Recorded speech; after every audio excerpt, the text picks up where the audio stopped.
in the developing world, because only then can we begin to make all our shared worlds safe again for all of us in the threat of a pandemic which knows no limits. One solution to bridge this gap is to continue building strong, impactful partnerships.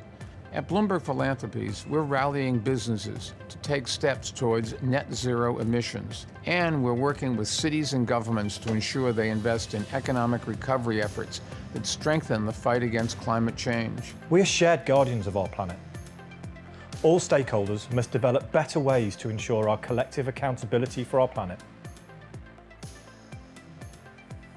One important gap we need to bridge is the global cyber capacity gap.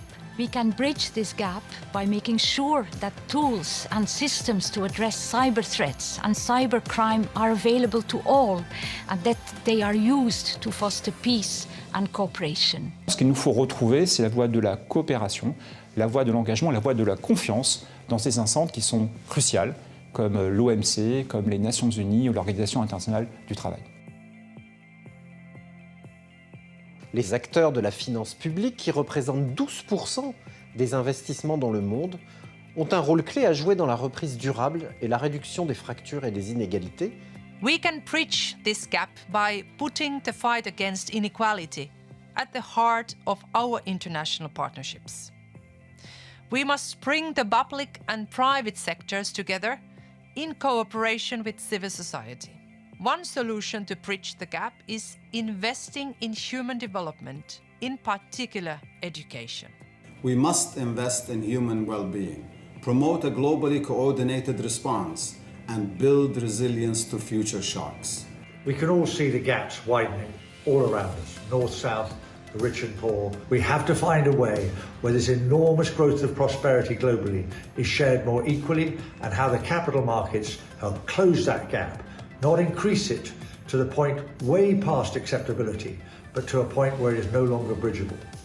We were part of the first meeting of the Paris Peace Forum, and one of the things that was so important 3 years ago was a new vision. A vision that would rely on people and partners and multi-stakeholder innovation. As we come together in 2021, it's an opportunity to build on 3 years of progress and pursue together a path for progress. Thank you.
Je fais la voix off, Aurore.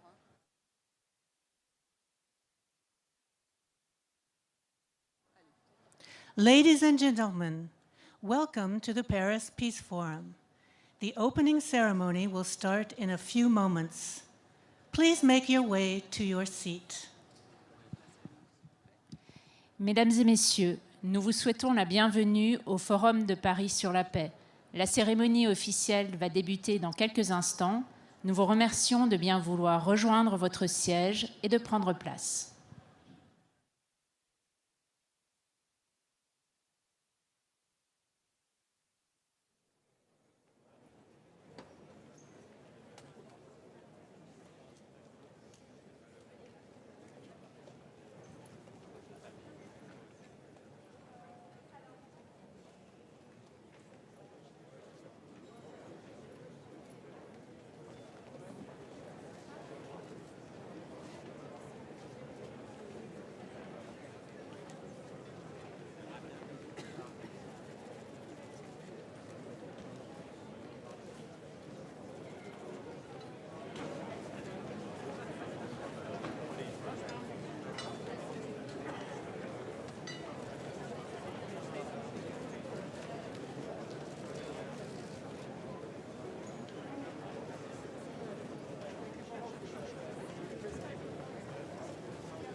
Hello and welcome to this fourth edition of the Paris Peace Forum.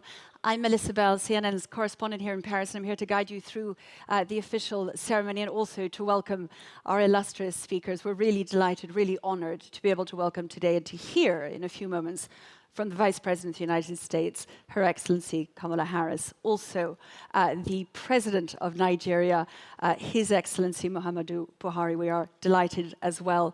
Her Excellency, the Prime Minister of Bangladesh, equally delighted to have you with us, Sheikh HASINA, and the President of France, Emmanuel Macron, as well. But I want to take a moment also to thank the very many other heads of state, heads of government, heads of global organizations, public foundations as well, who've come together, and it is a great delight to have you all here in person after such a long time.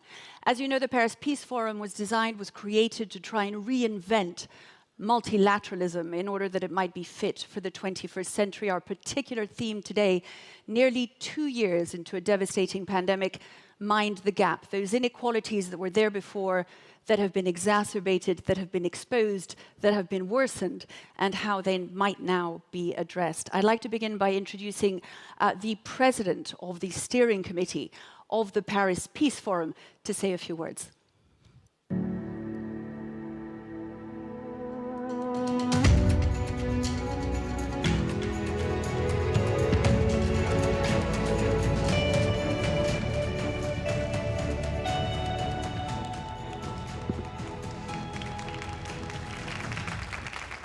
Thank you. Paris Peace Forum was created in response to the grave crisis that we were witnessing on the multilateralism front and under the dark shadows of the growing threat of hyper-nationalist rhetoric. I still remember your words, President Macron, that you said on the exact same day 4 years ago, where you challenged all your peers to do better and unapologetically said that nationalism is a betrayal of patriotism. From the first year that Paris Peace Forum was created, the premise was that we want to rechange and rework the framework of multilateralism and also double down on universality. So yes, we were ambitious in the topics that we took on, but we did this with a focus on being an equalizer. That meant that the heads of states would engage with the true stars of the Paris Peace Forum, which are our project leaders who are working on regional, national, and global solutions. And when we say engage, we mean action. We reject being another talk shop, and you will see this over the course of the next 3 days. So here we are, year 4 of Paris Peace Forum, surrounded by all the major stakeholders of governance who have the power to promote good global governance. And I would be remiss if I did not acknowledge the presence of Madam Vice President Kamala Harris. We are looking forward to your leadership, truly. Coming back to the forum, I want to leave you with the words that I said 2 years ago, which is I implore you to consider the people who are not here with us. The frontline human rights defenders, the young activists, the journalists, the lawyers who are being actively prosecuted, jailed, beaten, and murdered by the sanction of world leaders. We also have to talk about the climate crisis. And as someone from the global south, we know that there will be people who are disproportionately affected. Yes, the climate crisis is coming for us all, but many of us will be disproportionately affected. And I worry greatly about leaving our fate to the mercy of political will. So I keep reminding myself, and I implore you to do the same, the truth, that politicians and political will are renewable resources. So, nous vivons pas dans un monde juste, équitable et... We do not live in a fair world. It's not equitable. It's not healthy. But you're all here at the Paris Peace Forum to act, to create a better reality for us all. And for this, I thank you. Tell you that the work we do at Paris Peace Forum does not stop on the last day of the forum. It continues through our Scale Up initiative, where each year we choose 10 projects whom we continue to support with tailored mentorship to further expand and accelerate the scope and impact of their work. And I want to leave you with what they have to say about us. Thank you.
Christchurch mentioned there all the many people unacknowledged watching from far away, but this is sort of a hybrid Paris Forum.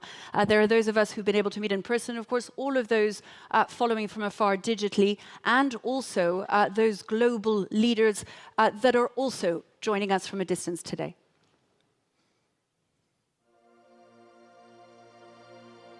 We need to recognize that this pandemic is a global crisis that will never truly be over anywhere until it's over everywhere.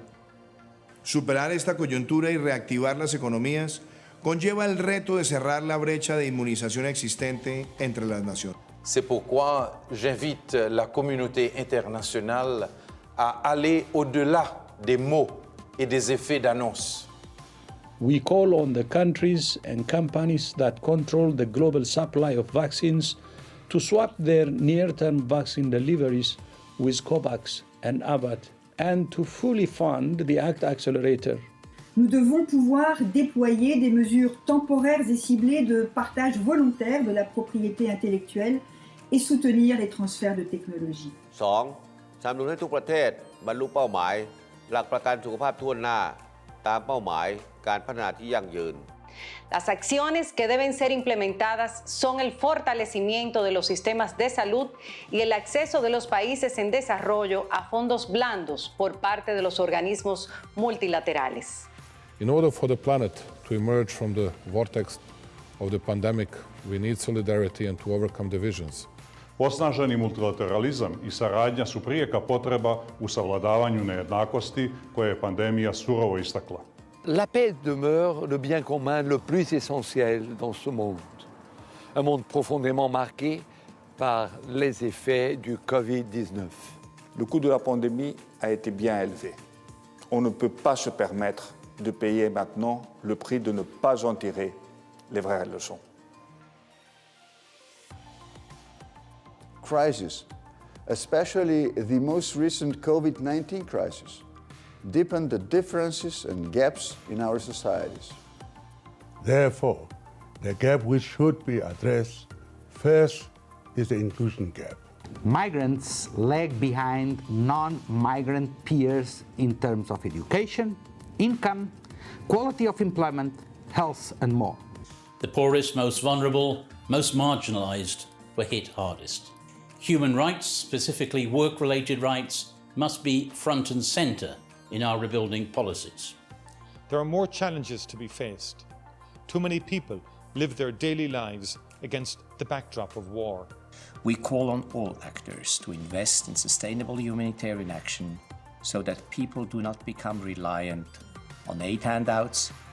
A paz deve ser encarada como conjunto de valores, atitudes e comportamentos que refletem o respeito à vida, ao ser humano e à sua dignidade, e ser disseminado e praticado por todos. And the gap I want to see addressed is the one relating to global food insecurity, which has left over 1 billion, that's right, 1 billion people on our planet with no food to put on the table. The world's biggest challenges can only be addressed in partnership, and that includes the world's 3 billion rural people. As a member of the international family, we believe that improving global governance is a collective responsibility. If 1/2 of a population is undervalued and not given the opportunity to show their full potential, the whole community suffers. The more gender equal a society is, the more happy and healthy its people are, and also more peaceful and prosperous. La façon de combler ce déficit est de favoriser partout, à tous les niveaux, l'insertion des femmes dans la vie économique et politique. It is our task as leaders, scientists, and activists not to stand on the sidelines of history, but to be progressive, to embrace and shape it by advocating for more equality and justice worldwide. It is, as you can see, a global and a multilingual call to action that we've just heard. And I think the idea that underpins it all and its many elements, the idea that a global crisis can be turned into something of an opportunity to change the way we deal with each other. It gives me great pleasure to introduce our first speaker today. not only because it is the first time that there is an official representation of the United States at this event, but because it happens to come in the shape of the Vice President of the United States, Her Excellency Kamala Harris. Thank you.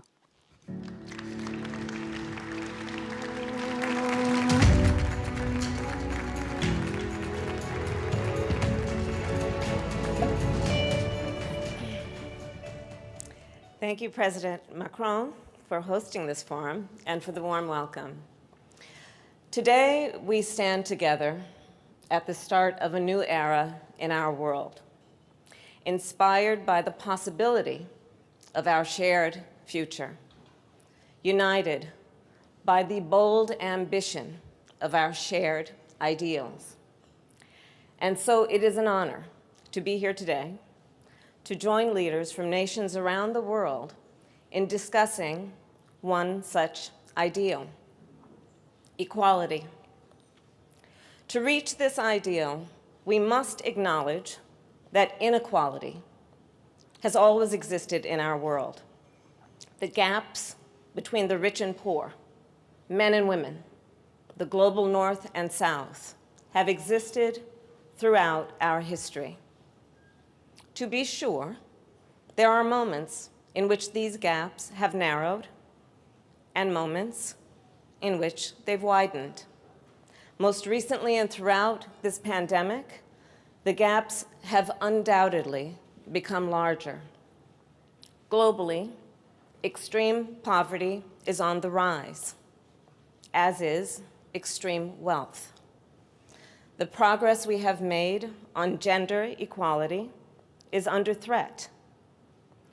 Experts suggest it will now take decades longer for women to achieve parity with men. And with school closures worldwide, the struggle to ensure that every child has access to a quality education has become that much more difficult. By virtually every measure, the gaps have grown. As the leaders of today, we are being confronted with this challenge, which is immense in both size and scale.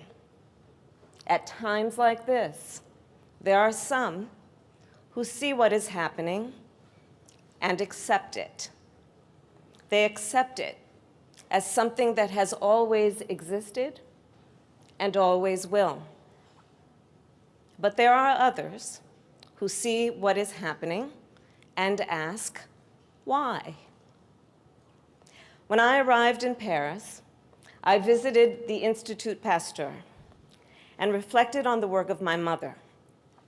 My mother, you see, had two goals in her life: to raise her two daughters and to end breast cancer. At the age of 19, my mother arrived in the United States from India to study science.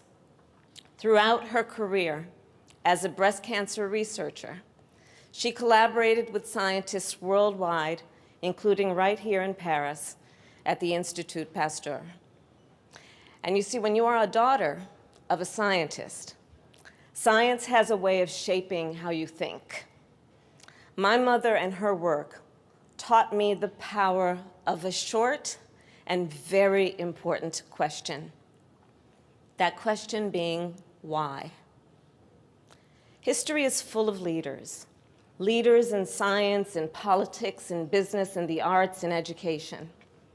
Leaders who refused to accept the status quo, who asked why, who took action, and because they did, they changed our world.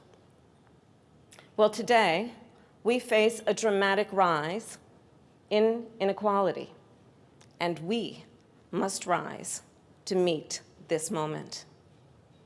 I believe that we as leaders must ask why this inequality persists. We all know that this is a pivotal moment in the history of our world.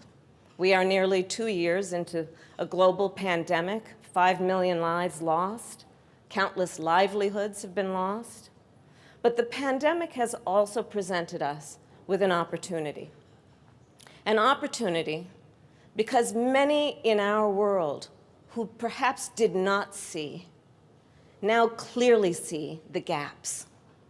And the call for leaders to bridge the gaps is rightfully growing, more urgent and more insistent. In this moment, leaders must reckon with the magnitude of this challenge by asking, why is it that 1% of the world now owns 45% of the world's wealth? Why is it that 1 in 4 people in our world lack access to clean drinking water at home? Why is it that 1 in 3 women in the world experience sexual or physical violence during her lifetime? Why is it that only half of the world has access to the internet? Why have we allowed so many of the world's children to go hungry when we know that we produce enough food to feed the entire world? We cannot be aware of these gaps and simply resign ourselves to them. We cannot accept them by thinking simply, this is what has always been and what will always be. We must instead agree that these growing gaps are unacceptable, and we must agree to work together to bridge them. And here, I want to be clear. This is not about charity. This is about our duty and what we owe to each other as human beings. This is also a strategic imperative. As I've said many times, our world is more interconnected and interdependent than ever before. A virus can spread globally in a matter of months. A hacker in one nation can shut down the critical infrastructure of another. Emissions anywhere can increase air pollution everywhere. In the 21st century, our fates are linked, as is our future. In the 21st century, our nations are interconnected, and our people are interconnected. And so, in the 21st century, addressing inequality is a strategic imperative for each of us, for our security and our health, our shared prosperity, and our collective future. All of which brings me back to this very moment. As we recover from this pandemic, from this crisis, we must challenge the status quo and build something better. As leaders of our world, we must rise to meet this moment, to get at the root of this challenge. We must look critically at the norms that are holding people back from achieving all that they can. To get at the root of this challenge, we must look critically at the long-standing systems and structures that are fractured and fissured. And we must fix them. First, by taking action at home, and second, by showing solidarity as a global community. For our part, the United States is committed to addressing our own systemic gaps. In fact, it has been a priority of our administration. Just before I traveled here, our Congress passed a landmark piece of legislation to make an historic investment in our nation's infrastructure. Another bill that will support our nation's workers and families and help us meet our climate commitment is poised to pass soon. Together, these bills are designed to lift people out of poverty, to put people to work in good jobs, and help bridge the gaps that persist in our nation. And as we make progress at home, we recognize our obligation to other nations around the world. To that end, we are doubling our climate funding for those nations hardest hit, pledging more than 1 billion vaccines worldwide, and sending development assistance to nations throughout the world. And we know there is more we can do and more we must do. But the fact remains, no single nation can take on inequality alone. A challenge this sizable and seismic demands that our world work together in solidarity. And we have seen what is possible when we do. Less than 2 weeks ago, our world joined together at the G20 summit in Italy, and there, leaders from nations that comprise 80% of global GDP agreed to the global minimum tax. This agreement will ensure that corporations, no matter how large, no matter how global, will no longer be able to avoid paying their fair share. And in so doing, it will give countries a greater ability to invest in their people. Now, to be sure, this is just one step, but it shows us what is possible when the world joins together. And we all remember when the world joined together to issue a universal Declaration on Human Rights. We saw what is possible. When the world joined together to launch the International Space Station, we saw what is possible. When the world together eradicated smallpox, we saw what is possible.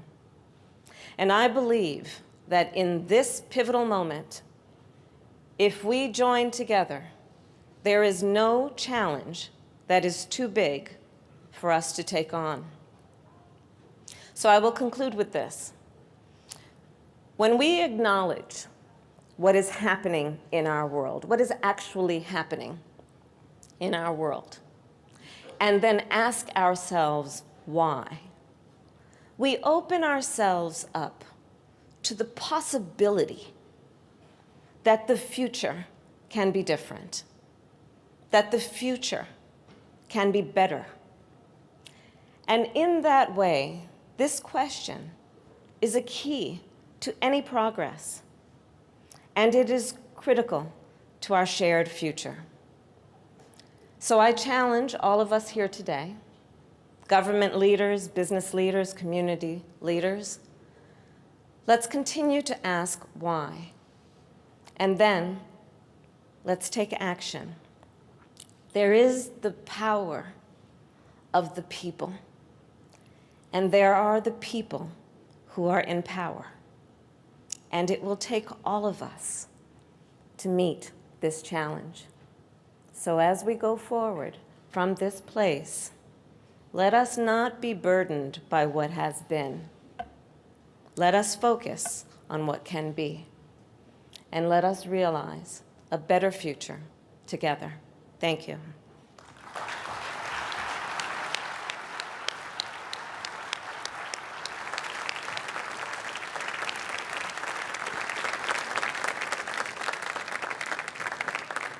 Madam Vice President, thank you so much for those words full of hope. And also that idea that perhaps humanity was sick before in a sort of unacknowledged way, a sickness of fatalism, perhaps, that we can now choose to shed. Thank you very much indeed. It is my great honor now to introduce our next speaker, the President of Nigeria, His Excellency Muhammadu Buhari.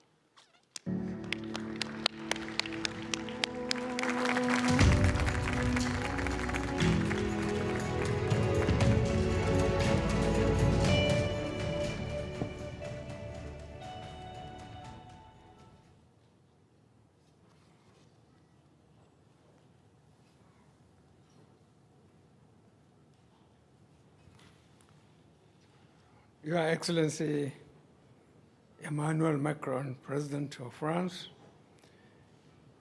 Your Excellencies, Heads of State and Government, Your Excellency Sheikh HASINA, Prime Minister of Bangladesh, Your Excellency Kamala Harris, Vice President of the United States of America, Mr. Pascal Lamy, President of Paris Peace Forum, distinguished ladies and gentlemen. I thank President of the Paris Peace Forum, Mr. Pascal Lamy, for the invitation to share my thoughts on the importance of coordination among all actors in the fight against coronavirus pandemic. The coordination has to be total, and the objective has to be same, to deliver vaccines to the world. The state of vaccine delivery across the world leaves much to be desired. We have a situation where some countries are giving booster third doses for their citizens, when millions across the world, especially in the developing world, are yet to receive a single dose. Let us compare vaccination rates to give you an idea of the dimension of the problem. According to recent data, as of 4th November 2021, 91.3 doses of vaccine had been given for every 100 persons across the world. On the same date, however, only 14.7 doses of vaccine per 100 persons has been administered in Africa, a clear case of lopsidedness. According to Bloomberg, countries with the highest incomes are getting vaccinated 10 times faster than those with the lowest income. As of 5th November 2021, Africa had fully vaccinated 70 million persons, amounting to just 6% of the continent's population. By comparison, 60% of the European Union population had been fully vaccinated by September 2021. This massive gap between vaccine requirements in Africa and vaccine availability is undermining the fight against coronavirus pandemic in the continent. Even if Africa were to receive the 600 million doses of vaccine expected to be delivered to the continent by end of 2021, under the COVAX arrangement, there will still be a considerable shortfall when compared to the population of the continent, which currently stands at 1.383 billion. According to the World Health Organization, even the planned COVAX deliveries to Africa have been cut by 25% due to supply shortages and export bans. This is a major setback for Africa, where it is estimated that coronavirus vaccine deliveries have to increase from around 20 million doses a month to an average of 150 million doses a month if the target of fully vaccinating 70% of its population by September 2022 is to be achieved. So what needs to be done to plug the gap? How can vaccine availability in Africa be boosted? Who needs to do what? Export restrictions that encourage needless hoarding of vaccines need to be lifted.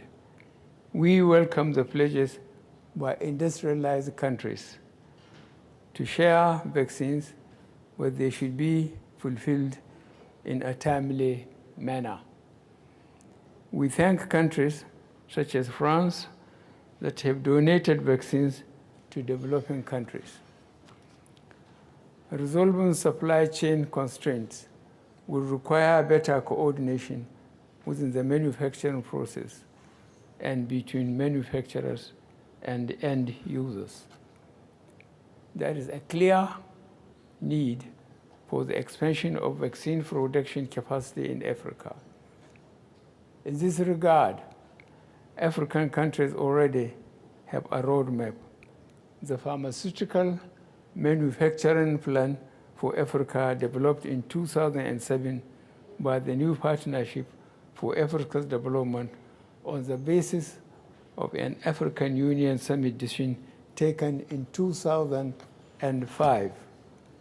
Licensing agreements should be reached with pharmaceutical companies for the transfer of intellectual property and technology to support the production of vaccines in Africa.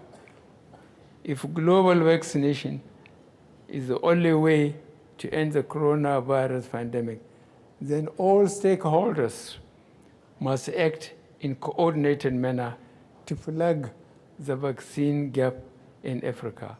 I thank you for your attention.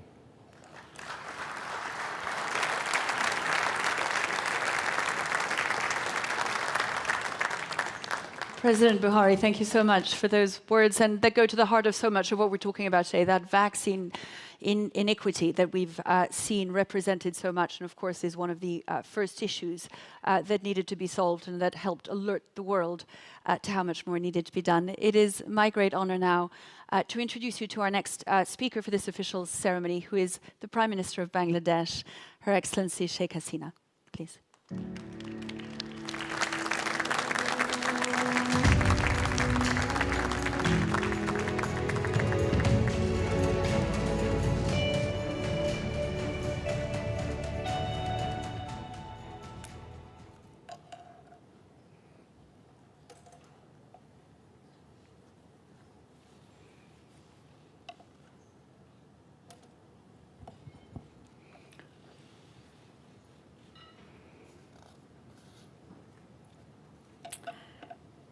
Excellency President Emmanuel MACRON, Vice President Kamala Harris, heads of governments, heads of states and governments and excellencies, Mr. Pascal Lamy, ladies and gentlemen, Assalamu alaikum and good evening to you all.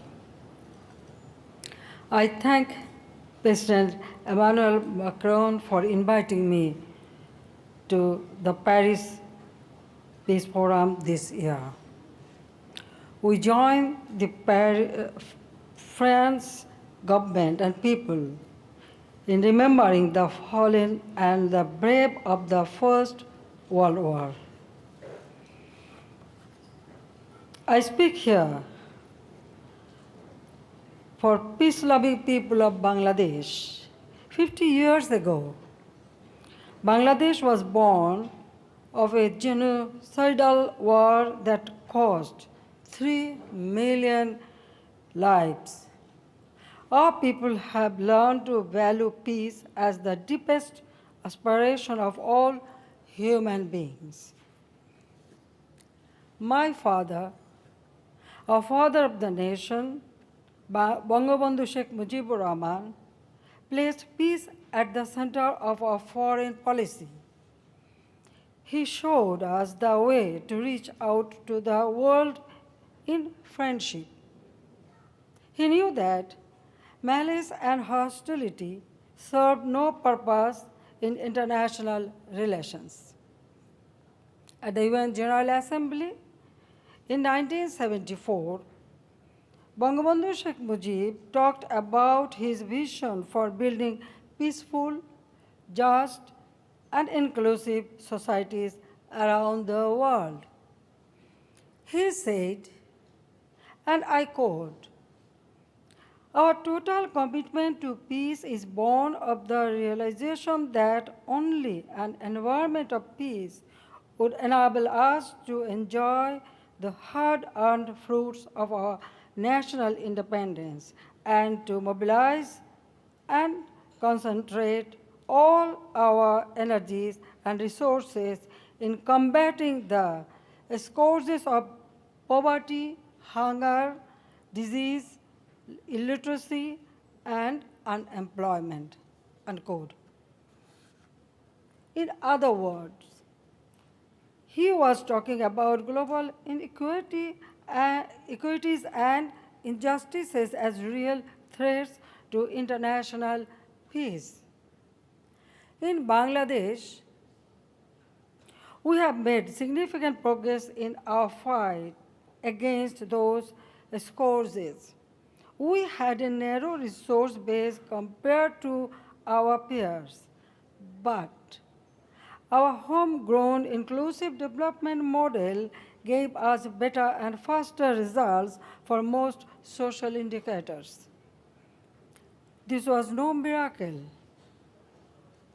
We identified the gaps, paid attention to them, and kept working at them one by one.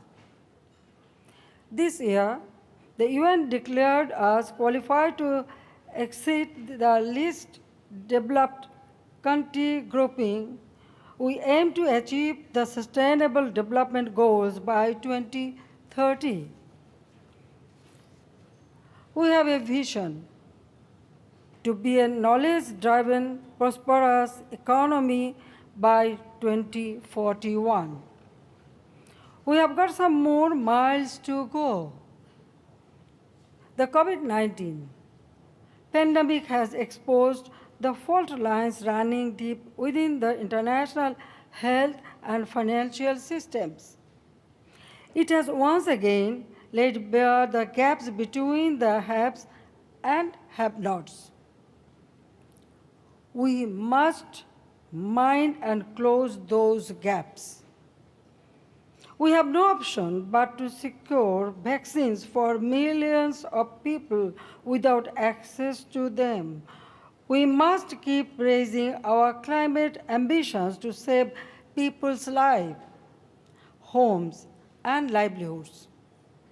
We need to find answers for the hundreds and thousands of migrants stuck in international borders. We must end discriminations based on race, color, and ethnicity. We must allow our women and girls to break all glass ceilings. We need to create decent work opportunities for all. We must match our words with our deeds and resources.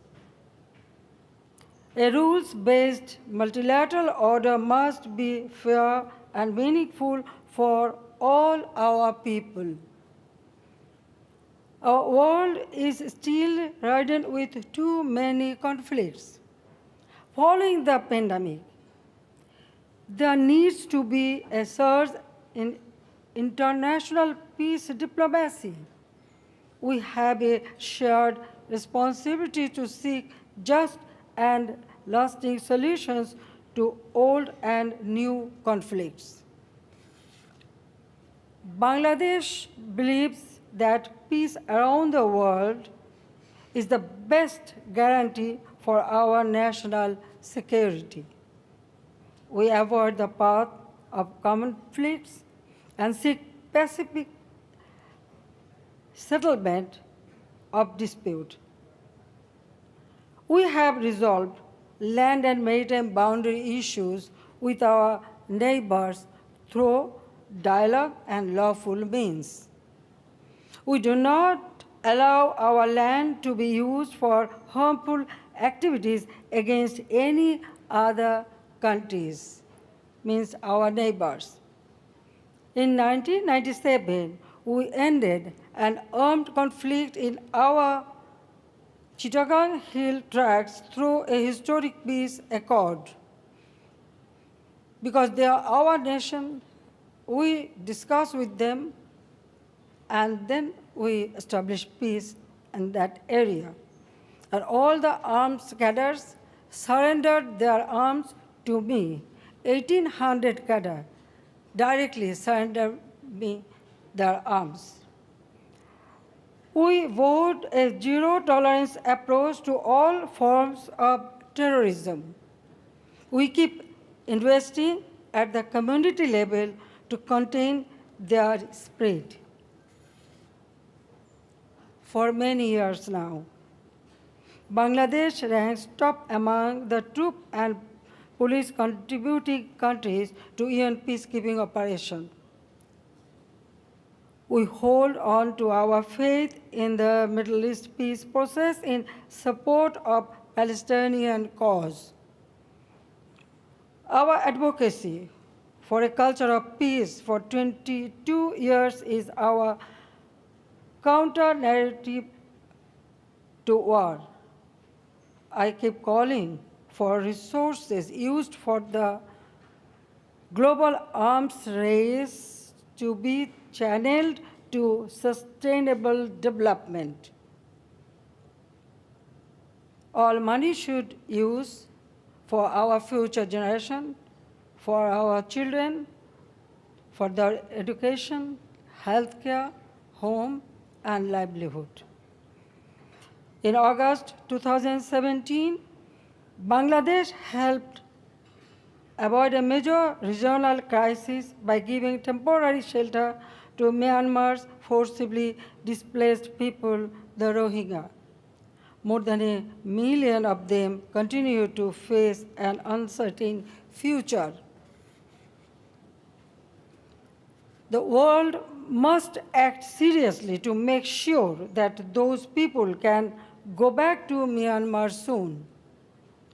Otherwise, security risks from the crisis will not just remain confined within our borders.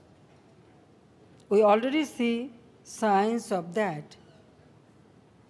The Indo-Pacific region must be an area of peace and prosperity for all. Our vision for the region is to have it free, open, peaceful, secure, and inclusive. The major actors in the region should learn from the past and work responsibly in the present to ensure a sustainable future. Bangladesh wishes to engage with all our partners on the basis of mutual respect and understanding. As a permanent member of UN Security Council, France is uniquely placed to promote international peace and security. I am pleased that during my visit this time, we have decided on enhanced partnership with France. Our shared values of fundamental rights and freedoms will remain the basis of our common pursuit of peace. The world we call our home need not remain divided between the North and the South. As citizens of one planet, we must champion our unity by celebrating our empathy, humanity, and diversity. I thank you all. Thank you very much.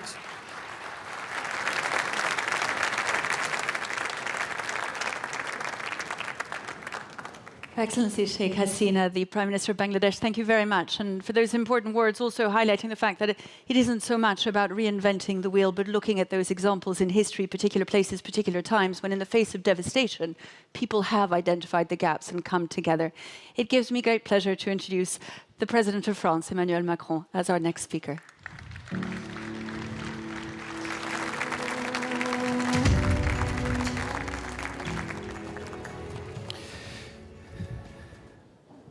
Majesté, Altesse Royale. Majesties, Royal Highness, ladies and gentlemen, heads of states and government. Thank you, Muhammadu, Buhari, Sheikh HASINA, and Vice President Kamala Harris for taking the floor just now. And thank you to all the leaders of state and governments for being here. I'm saying this with great sincerity, because several of you are coming from regions under great difficulty today.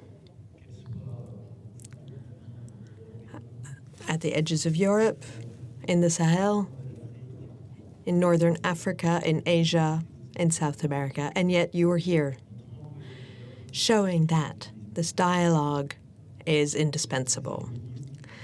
ministers, representatives of non-governmental organizations, business leaders, those working towards the common good, organizers of the Paris Peace Forum, dear Pascal, dear Justin, dear friends. I am very happy for your presence and for what has just been said with your own unique view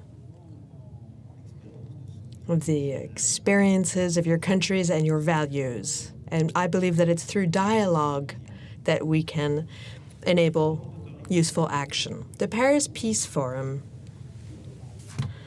as was just said, was born on the 11th of November 2018, the day of the centenary of the end of the First World War. And with this willingness to keep their promise to never let it happen again.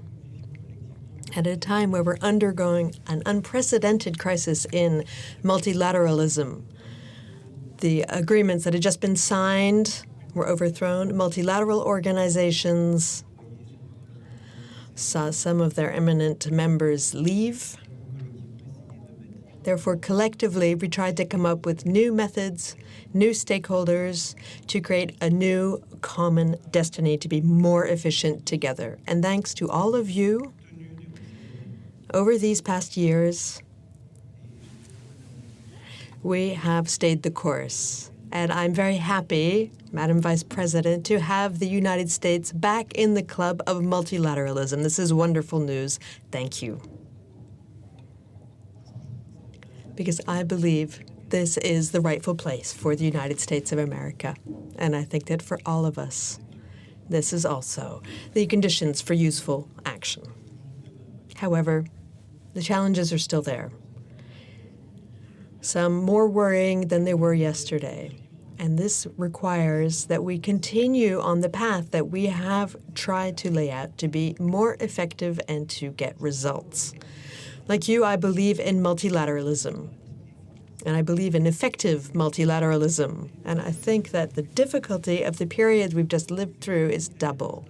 Multilateralism is sometimes betrayed by some of those who had been promoting it, and this fragilized it. So we have to all together strengthen it. We have to make it more legitimate. At the same time, collectively gotten used to a certain form of ineffectiveness. And I think this is the misfortune of many democracies. Tell me what your problem is, and I'll tell you how I can't really do anything about it, at least not for the time being. With the increase in crises, the legitimacy of our responses are now under attack. So strengthening multilateralism, I believe, is coming up with concrete answers, new forms of action, new coalitions, and we need regular meetings to see where we stand.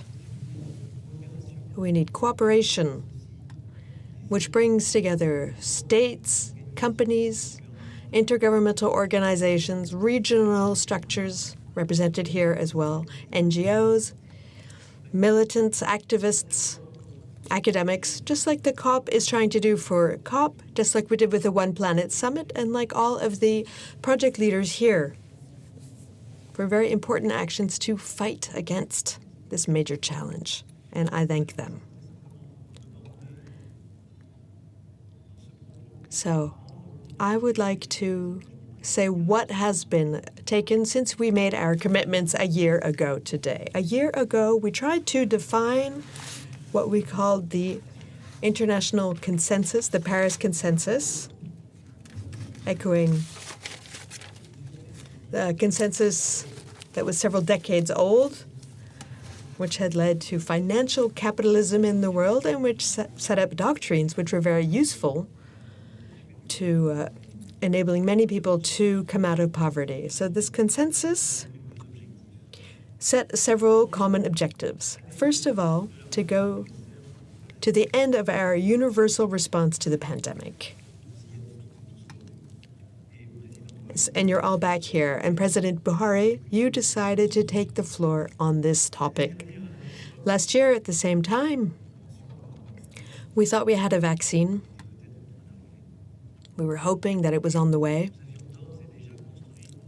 And we had already set up international action with the accelerator, ACTA, Act A, and the initiative that we saw with the director of the World Health Organization. Over the past year, we have done a lot in all developed countries to vaccinate as many of our citizens as possible. And we've also been able to convince wealthy countries to share the vaccines. And we've been able to go beyond 1 billion doses that was originally promised by the G7. And now we have to go even further on the ground. Madam Vice President, you recalled some important figures. Right now, France was able to confirm yesterday additional millions of doses. But we've already been able to contribute 60 million doses, so 1 dose for each French person. And now we'll be able to deliver a second dose. So we've gone beyond the objective of 120 million doses that we set. That being said, those commitments of the G7, the G20 aren't enough. You recalled the figures with much cruelty. We're vaccinating 10 times less quickly on the African continent, in the Pacific region, in the Caribbean, in Asia. So we must go much faster, much farther. We have to accelerate the gifts of doses. Not necessarily the billions that we'll have in a year or two, but we really have to accelerate. And secondly, we have to reinforce transparency on how many doses are being provided. Under the aegis of the World Health Organization, we need to know who is giving doses and where they're going. And we have to reinforce the health systems in the most fragile countries, accelerating partnerships with UNICEF to make it possible to accelerate vaccination on the ground. And collectively, we must also succeed in reinforcing assistance for primary health care. We are doing our utmost working on this, and I thank President Michel with several heads of states and the European Union. And we're working towards the summit between the European Union and the African Union, which will take part in February, which will be important for making the solidarity concrete. But we also must to accelerate production of means to fight against the pandemic on all continents. And this is why the priority is to be able to produce vaccines in the countries with low and middle incomes. In Senegal, in South Africa, Rwanda, technology transfers have already been enacted to allow them to increase production capacity. Côte d'Ivoire is currently working on this, and I know that in the coming weeks we will also have results. But on these subjects, we cannot accept a situation. Let me remind you of some figures. The African continent represents 20% of all vaccine needs. And they have a production capacity which amounts to 2%. So for each crisis, they are the victims of restrictions, of national priorities, emitted by other regions around the world. So over the long term, to fight against this virus and the viruses which will come into being, we have to accelerate this production capacity and technology transfer. We have to set up a framework to fight against pandemics. We talked about this at the G20. We have to lift restrictions against exports, which were so terrible at the heart of the crisis. We have to increase transparency around supply chains. We need partnerships from the World Trade Organization to ensure that there are no barriers to fair sharing. And we need a solid mechanism for early warning systems against crises under the World Health Organization's leadership. We must all take our responsibilities to heart. We have done a lot over the past year to fight against this pandemic, but we still have a long way to go. And so I've talked a lot about the African continent, but we also have the Balkans. We also have some areas of Asia who have suffered terribly because they had no doses. And in the Balkans, they saw their neighbors get vaccines and they had none. So we have to reinforce our solidarity. The second commitment that we took was to reduce inequality, which was made worse by the pandemic, but which exists within our countries and across countries. Madam Vice President and Prime Minister, this is something that you also said. There's a lot of work to do, and this makes our international organizations much more fragile, as well as our Western societies. In just a year, let me remind you, we have made a lot of progress on topics that a year ago seemed impossible. 1 year ago, here in this very spot, we relaunched the project for the special drawing rights of the International Monetary Fund to help pull out of this crisis. Thanks to the commitment of the director of the IMF, 100 billion special drawing rights were decided upon. And we call for increased solidarity. Last May, many heads of states and government of Africa were here with other friends, and we enacted the necessity to reallocate some of these special drawing rights from the richest countries towards the developing countries to assist them in an economic and social crisis linked to the pandemic. Africa's shares out of 650 billion was 33 billion. So at the G20, we decided to reallocate 100 billion in special drawing rights, and that's the very minimum of what we can and must do. This only covers 1/4 of the needs of the 1/3 of the needs of the African continent for 2021 to 2025, as laid out by the World Bank. And a year ago, this seemed impossible to do, and yet now it is done. France decided to reallocate 20% of their stocks. Many countries have followed our lead, and that's what led us to this commitment of 100 billion. So we have to continue working together for innovative solutions, selling off the gold stocks of the IMF to reach that minimum figure.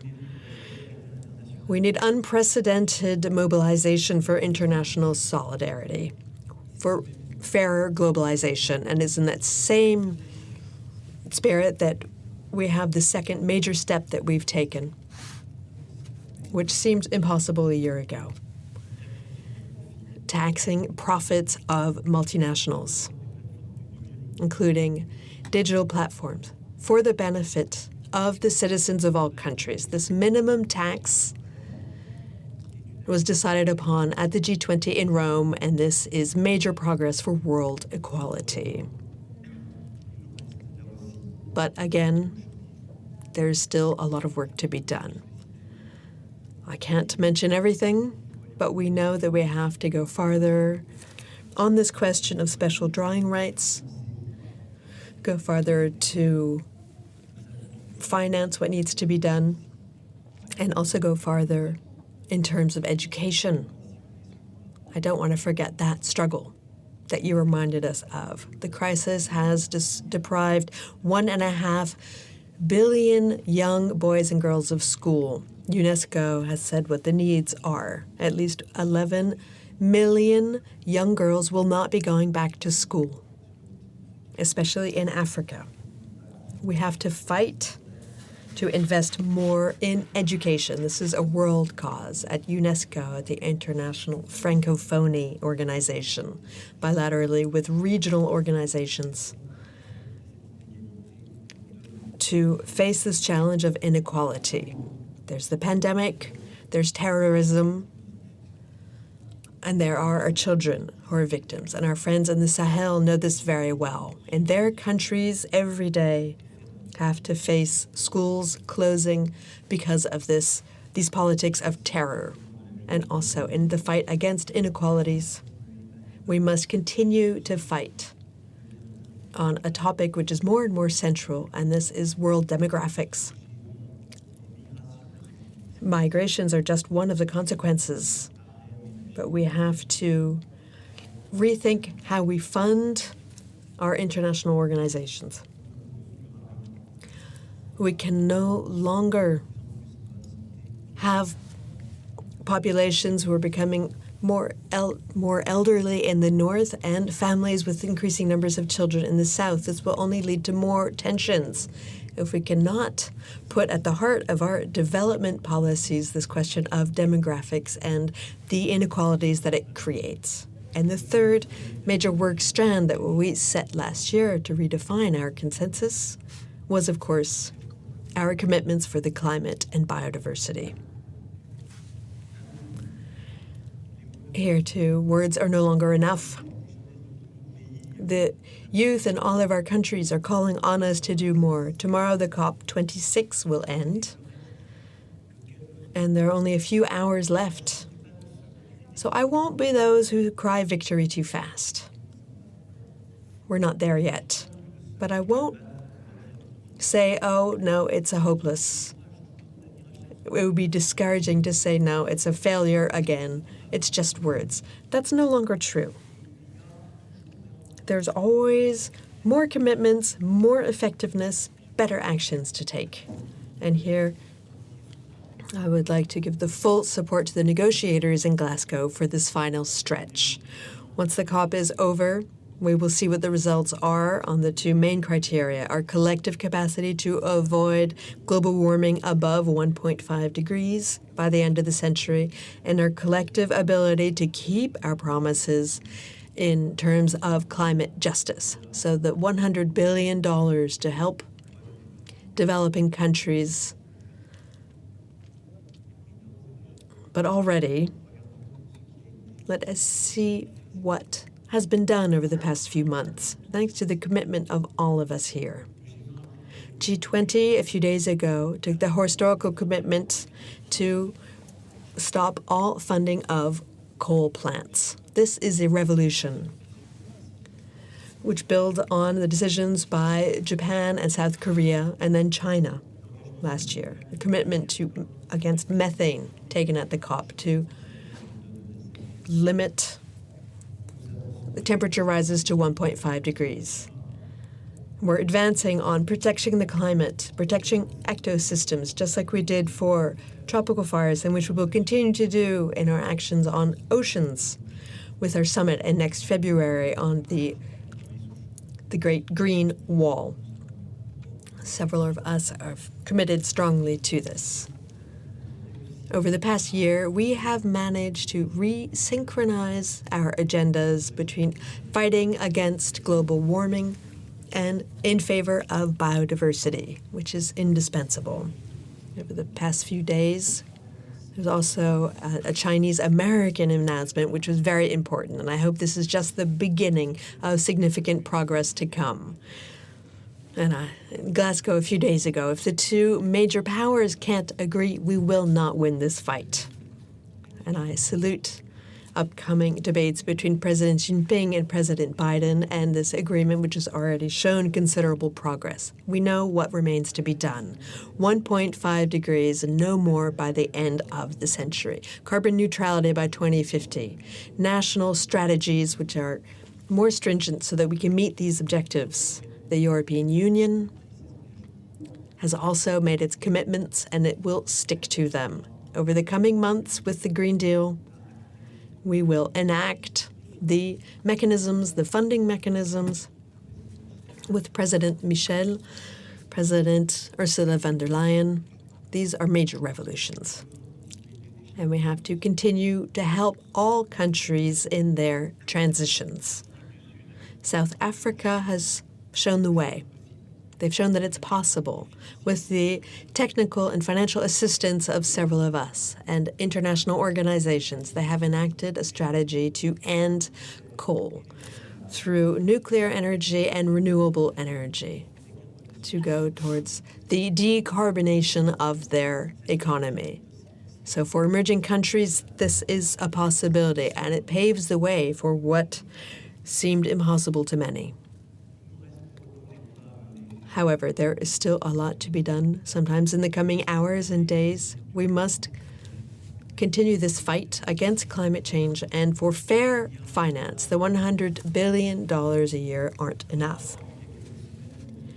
The report that was published a few weeks ago shows that for the period 2020 to 2025, if we had 100 billion per year, but we're already late in the coming months. I know how much has been done by your administration, by yourself, and President Biden to obtain the majority so that you can make up for this lost time over the past years. And thank you. And we have to continue to innovate here too. And if there are a few billion missing for 2021-22, we have to continue financial innovation with the International Monetary Fund. We need additional mechanisms. Selling the gold, creating special drawing rights. Again, we cannot wait any longer, and we cannot make the poorest countries wait any longer. Europe, with $27 billion in climate finance each year, is doing its share. France as well within this. And lastly, on climate, we have to continue with transparency and accountability. I am very proud that during the COP, we were able to finalize what we launched a year ago in terms of monitoring our collective works, a mechanism which will be overseen by the OECD. The IPAC mechanism will make it possible for the OECD to assess every year the climate strategies carried out by all countries to see if they're still on track. This is an indispensable mechanism for our credibility to our fellow citizens and to the rest of the world. And we have to continue on this path. We need a mechanism for traceability and to ensure that the $100 billion are being allocated as they should be, knowing who is contributing, when, and where the money is going. Because currently, as I was just saying, a non-negligible share of this $100 billion a year is going to some countries, but not enough to others. So we still have commitments to respect in the coming months. On these accountability mechanisms, we must continue with our agenda to protect biodiversity, with the One Ocean Summit in Brest, with the initiatives we will continue on the Great Green Wall during the summit between the African Union and the European Union. And lastly, the last major challenge that we've been fighting together. This is the universal fight for our fundamental rights and values, the value of democracy in the face of perils. This was the fourth major commitment we made last year for our new consensus. The fight for human rights is not restricted to just some cultures or some geographies, and I want to say this today with much vigor. The principles we're talking about: dignity for women, equality between men and women, freedom of speech, freedom of religion, fighting against all forms of xenophobia, racism, anti-Semitism are not relative or regional values. Those are universal. This is the fruit of our existential combat throughout all of the 20th century, because some accepted discourse of weakness, saying that we had to give up, that we experienced the worst. We cannot repeat this. So our rights, wherever we are, regress every time we look away and we stop fighting for them. Fighting for human rights is fighting for the rights of women everywhere, as we did together at the Generation Equality Forum. And I thank all of the actors who were there, some of you are here today, for the concrete actions taken. Massive funding for gender equality announced during the forum, 40 billion in new commitments for women's empowerment, for girls' education, for sexual and reproductive rights, and for freedom fighters. Let us not forget any of them. Each of these struggles is existential for us. And this we did together. Those are the struggles which we will continue to fight in Afghanistan and elsewhere, because what is happening there, what is unfolding, is essential to us. Fighting for human rights is to help countries on the front lines in Africa and Asia, welcoming refugees fighting wars and persecutions.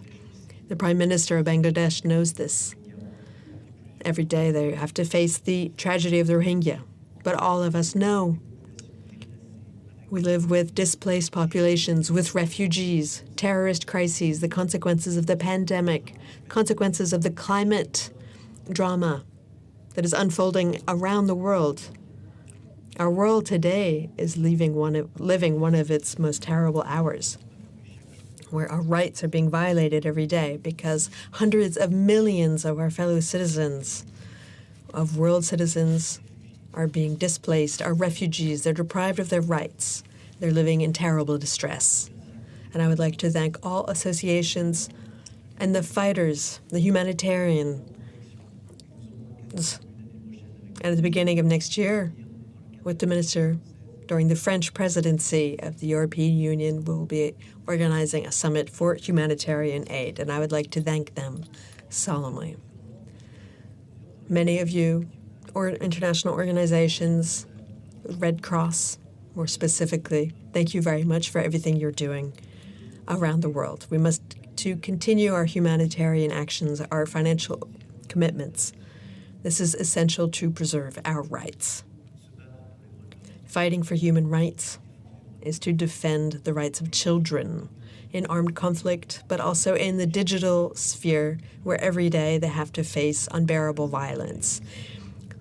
We will be talking more about this in just a few minutes. Fighting for human rights is defending our freedoms, all of our freedoms, in the face of all forms of authoritarianism, totalitarianism, extremism, and is also fighting for our own values and our rights within the digital agenda to create a Bill of Rights, a digital Bill of Rights. We'll be coming back to this in just a few moments to hear about new commitments, the summit Tech for Good, the Global Partnership for Artificial Intelligence, and the Christchurch Call, the Paris Call, and all initiatives. Over the past few years, important work has been carried out for information and democracy with Reporters Without Borders and several of you. A democratic agenda which is indispensable. That is also the fight for our values. The commitments that we made a year ago, I wanted to account for them today to say everything that's been done over the past year, despite the pandemic. We have made a lot of progress, concrete progress.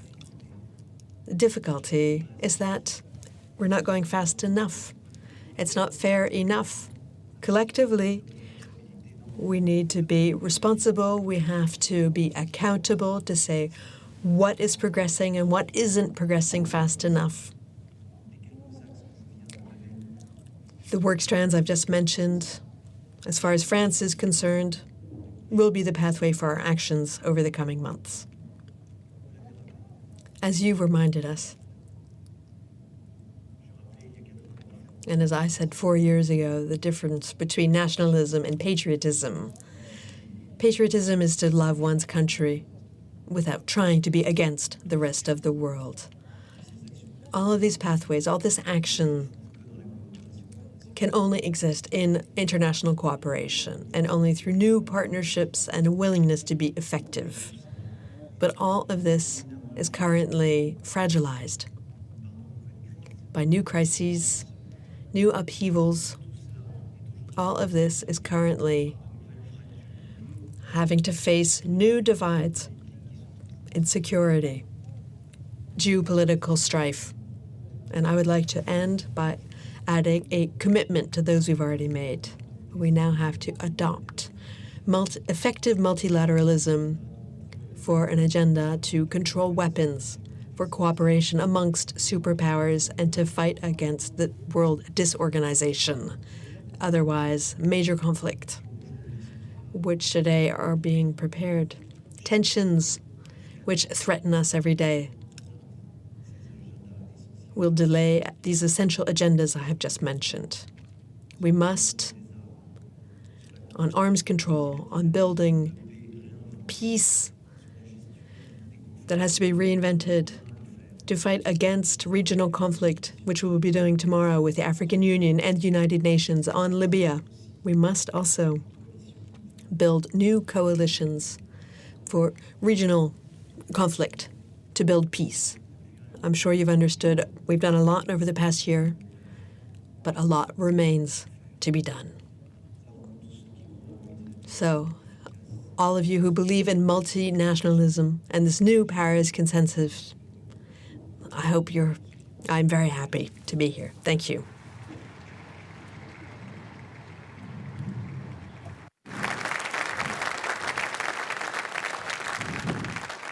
Monsieur le Président, merci infiniment. Thank you, President. Thank you very much for this idea of concrete steps that we've already made and what's left to be done, and how important it is for all of humanity.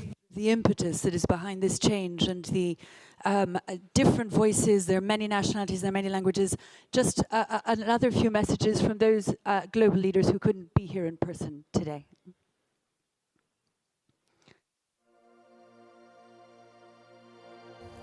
Los países en desarrollo hemos sido, lamentablemente, los más afectados por las asimetrías existentes en materia de acceso a las vacunas, financiamiento y espacio fiscal para amortiguar los efectos del COVID-19. As a priority, it is therefore crucial that developing countries can be subject to international financial measures. J'irai droit au but. Réduire les fractures mondiales est, à mon sens, non seulement une priorité, mais également une urgence. Los países en vías de desarrollo están altamente endeudados, sea para luchar contra la pandemia, sea para luchar contra el cambio climático o sea para cumplir con sus objetivos de desarrollo. Necesitamos financiamiento para todas las personas. Spain has been consistently in favor of an ambitious new allocation of special drawing rights. So we welcome its successful approval last August. There is also a need to develop new institutions that will be more adaptable and flexible in dealing with the particular challenges of income disparity between developed and developing countries. Countries also need to work together on their economic recovery. We must put forward fair solutions that build resilience for all. We face enormous challenges: end the pandemic, exit the crisis, transform economies for the future. So let's not just mind the gaps, but work together to close them. The main gap we need to address regards our ambition in the provision of global public goods. Protect the environment, preserve public health, pursue an economic recovery for all. These crises are intertwined and they must be addressed simultaneously. Pour garder l'objectif des 1,5 degrés à notre portée, il faut bien plus d'ambition. Si nous ne voulons pas voir les objectifs de Paris partir en fumée, nous devons agir immédiatement. Il est de notre responsabilité collective de nous assurer qu'une croissance nouvelle voit le jour. Une croissance à la fois durable et équitable.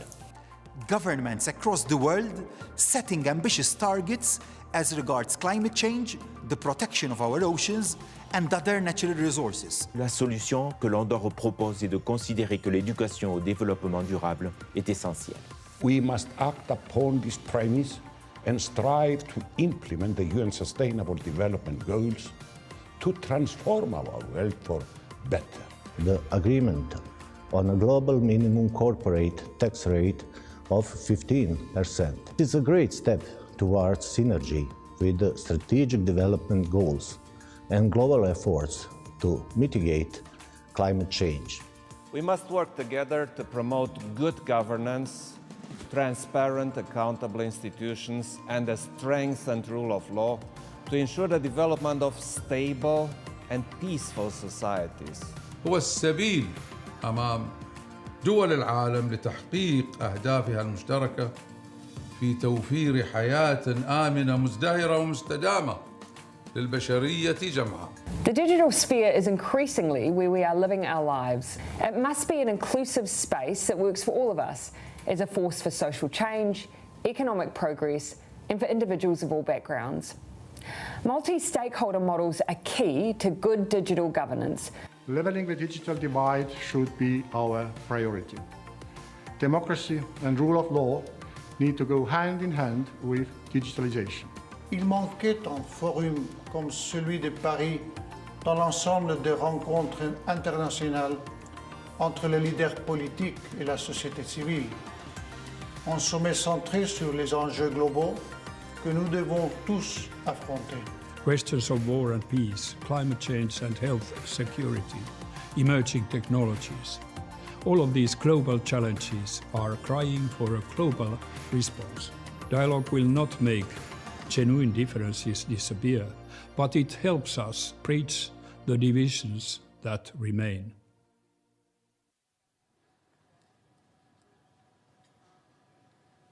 Ladies and gentlemen, in order to commemorate this moment, we will now take the official photo of the Paris Peace Forum. We kindly ask you all to stand up. Mesdames et messieurs, afin d'immortaliser ce moment, nous allons réaliser la photographie officielle du Forum de Paris sur la paix. Nous vous remercions de bien vouloir vous lever. Please keep your mask on and put anything you might have in your hands on your seat, including your interpretation equipment. Merci de garder votre masque et de poser sur votre siège ce que vous pourriez avoir dans les mains, ainsi que votre équipement d'interprétation. Please raise your head and look towards the light point located high up in the center of the stage. Merci de lever votre tête et de diriger votre regard vers le point lumineux qui se situe en haut de l'écran, au centre. 3, 2, 1. 3, 2, 1. Please look at the light point a second time. Nous vous remercions de bien vouloir diriger à nouveau votre regard vers le point lumineux. 3, 2, 1. 3, 2, 1.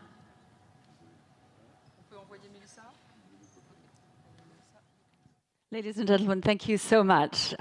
Do please have a seat. It is time now for our first session and the end of today's official opening ceremony. Thank you so much for taking part.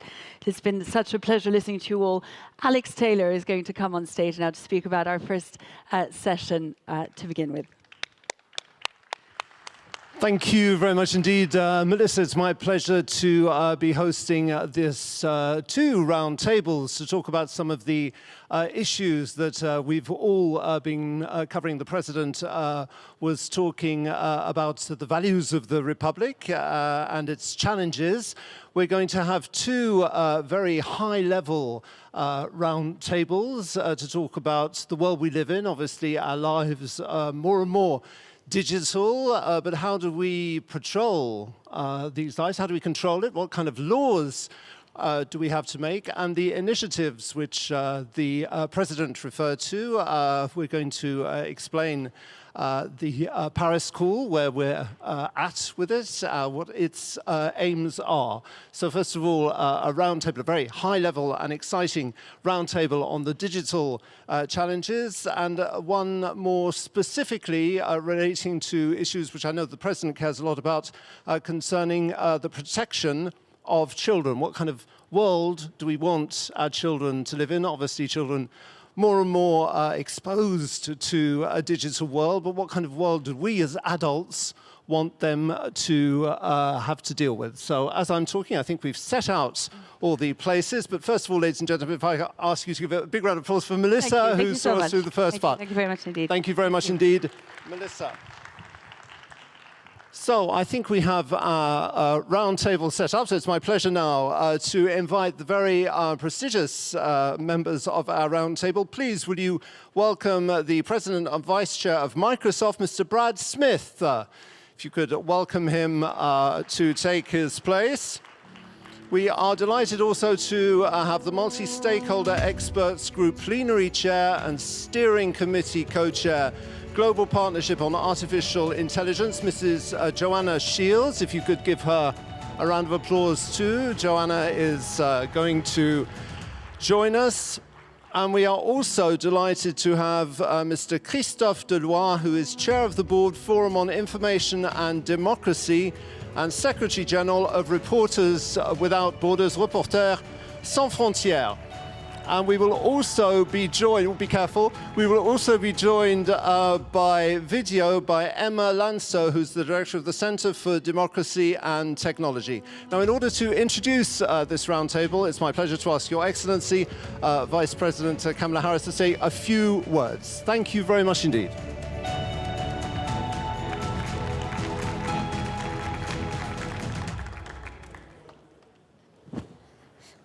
Again, thank you, President Macron, for hosting this forum and this very important meeting. It is an honor to be here with these distinguished leaders, of course, from government, business, and civil society. Earlier this evening, I spoke about how we are at the start of a new era in our world.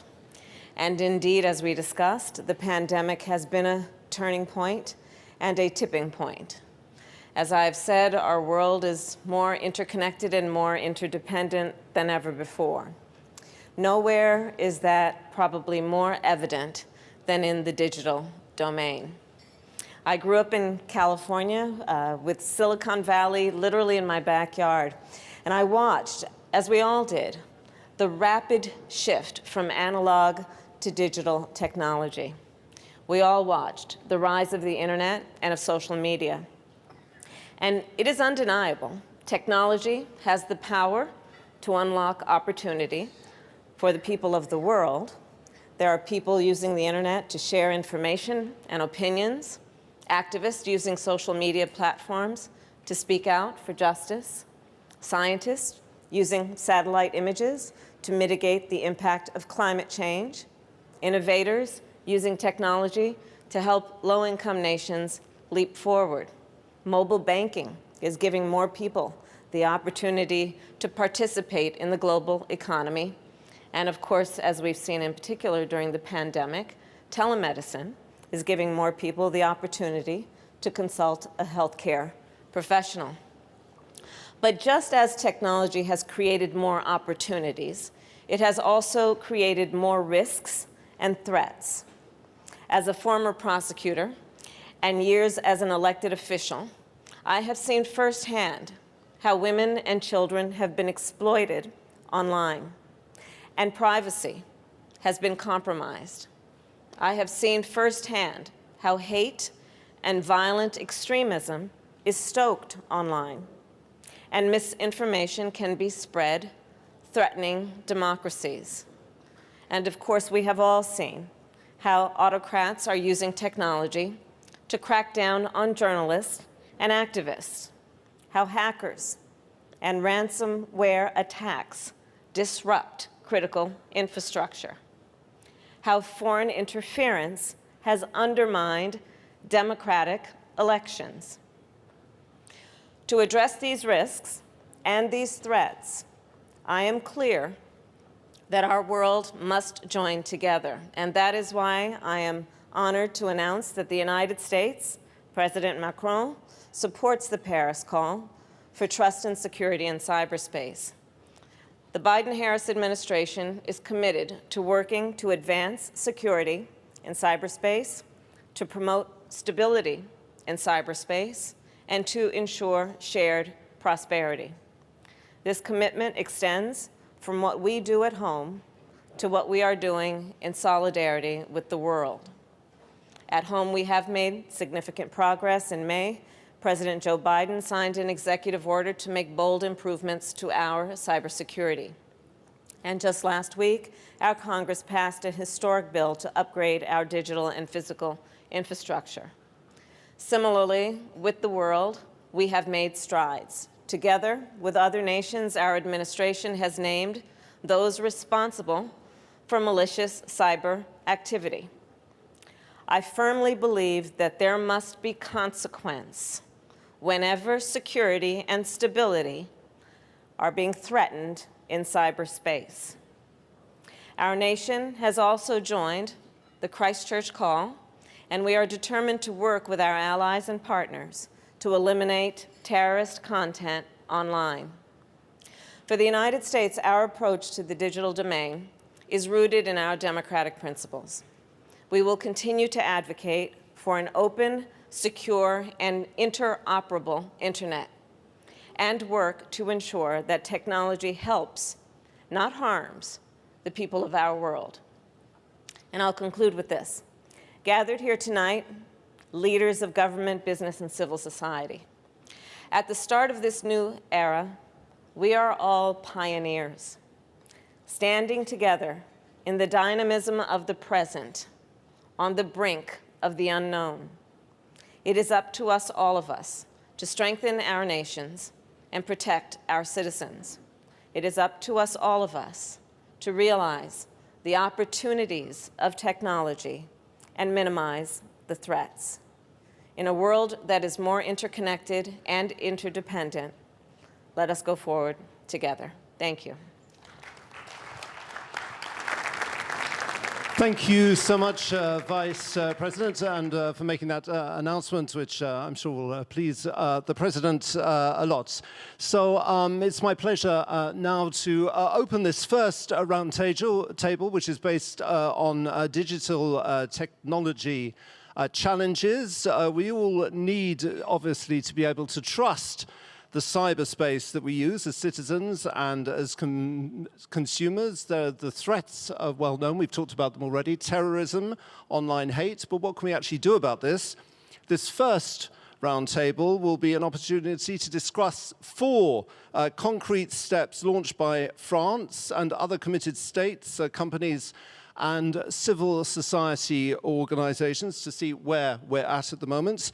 Internet has brought light into our lives, but how can we make sure that the dark areas don't affect them? I think we have Ursula von der Leyen. We're absolutely delighted to join you live in Washington, the President of the European Commission. Thank you so much for being with us. Over to you. Das Wort gehört Ihnen. Thank you very much. Monsieur le Président, cher Emmanuel. Mr. President, dear Emmanuel. President Karis and distinguished guests. It has been 3 years indeed since the forum launched the Paris Call for Trust and Security in Cyberspace. The call's ambition has always been to reclaim the internet as a force for good. And now 3 years on, the Paris Call is more relevant than ever. Throughout the pandemic, indeed, the internet has been a lifeline for millions of companies and the only connection to our loved ones for so many of us. Yet, cyberspace has also become a more dangerous place with rising threats against our critical infrastructure, our democratic processes, and even our personal health and safety, including our children's. It is very good to hear from you, Vice President Harris, that the United States is supporting now the Paris Call. And today I am happy to announce that the European Union is also joining the Paris Call for Trust and Security in Cyberspace alongside our 27 member states. Because our citizens must feel empowered, protected, and respected online just as they are offline. Many of the European Commission's initiatives already resonate with the spirit of the Paris Call, and I would like to focus on 3 issues in particular. First, cyber resilience. Second, artificial intelligence. And third, platforms' responsibility. This year, cyber attacks have targeted crucial services and businesses across Europe, extending even to hospitals and the entire IT system, for example, of the Irish Health Service. Cybersecurity has a direct impact on the lives of all Europeans. And that's why we proposed a revision of our European cybersecurity law. We want to step up cybersecurity requirements for essential sectors, and we want all member states to level up because our collective security depends on every single link in the chain. On top of this, I have announced a European Cyber Resilience Act to set common security standards for connected devices sold in the European market. This is one of the ideas mentioned, for example, by the Paris Call. Our goal is to keep Trojan horses out of our single market while contributing to higher cybersecurity standards throughout the world. My second point is artificial intelligence. AI is without any doubt already changing our lives for the better. It can help, for example, detect a cyber attack, or like you said, Vice President Harris, it can support doctors in more precise cancer diagnosis. Yet, for people to trust AI, we must also manage the risks in sensitive sectors, like, for example, healthcare or law enforcement, or, for example, employment. Thus, our Artificial Intelligence Act will focus on such high-risk fields and set standards for products on our market. In the same vein, I'm very glad we are now working with the United States in our Trade and Technology Council to define shared principles for trustworthy AI. In my talks yesterday with President Biden at the White House, we were exploring this common work. And we all know, while authoritarian regimes are exploring the potential of AI to monitor dissent, Europe and the United States are joining forces to put AI at the service of people. And my third point is on platforms' responsibility. This is the core of our Digital Services Act. We hope it can be passed under the French presidency next year. If algorithms of large platforms spread hate speech, illegal content, or disinformation, those algorithms must be changed. You know, the reports that recent analysis shows that if teenagers, for example, type diet on certain social media, the algorithm will soon target them with videos that actively promote eating disorders and anorexia. We cannot let this happen. It is our responsibility as regulators to prevent this. And our Digital Services Act will give us the tools to do so. And I thank President Macron for his call on standing up for children's rights in the digital environment. Joining the Paris Call is another step on a common path. It is a commitment to working with all of you to reclaim the internet as a force for good. It is a commitment to making the values we cherish offline also respected online. So thank you very much for having me with you, and I wish you a very interesting debate now. Thank you very much indeed, Ursula von der Leyen, who's joining us live from Washington. Thank you very much for being present with us today. We will be having Justin Trudeau, the Prime Minister of Canada, will be joining us in a few minutes as well. This is a very prestigious roundtable. I'm sorry, my role is going to be to ask you just to limit your interventions to 5 minutes. I mean, we could listen to you for much longer, obviously. But I'm going to start with Brad Smith, the President and Vice Chair of Microsoft. In 5 minutes, what can you say about the Paris call and why you're here?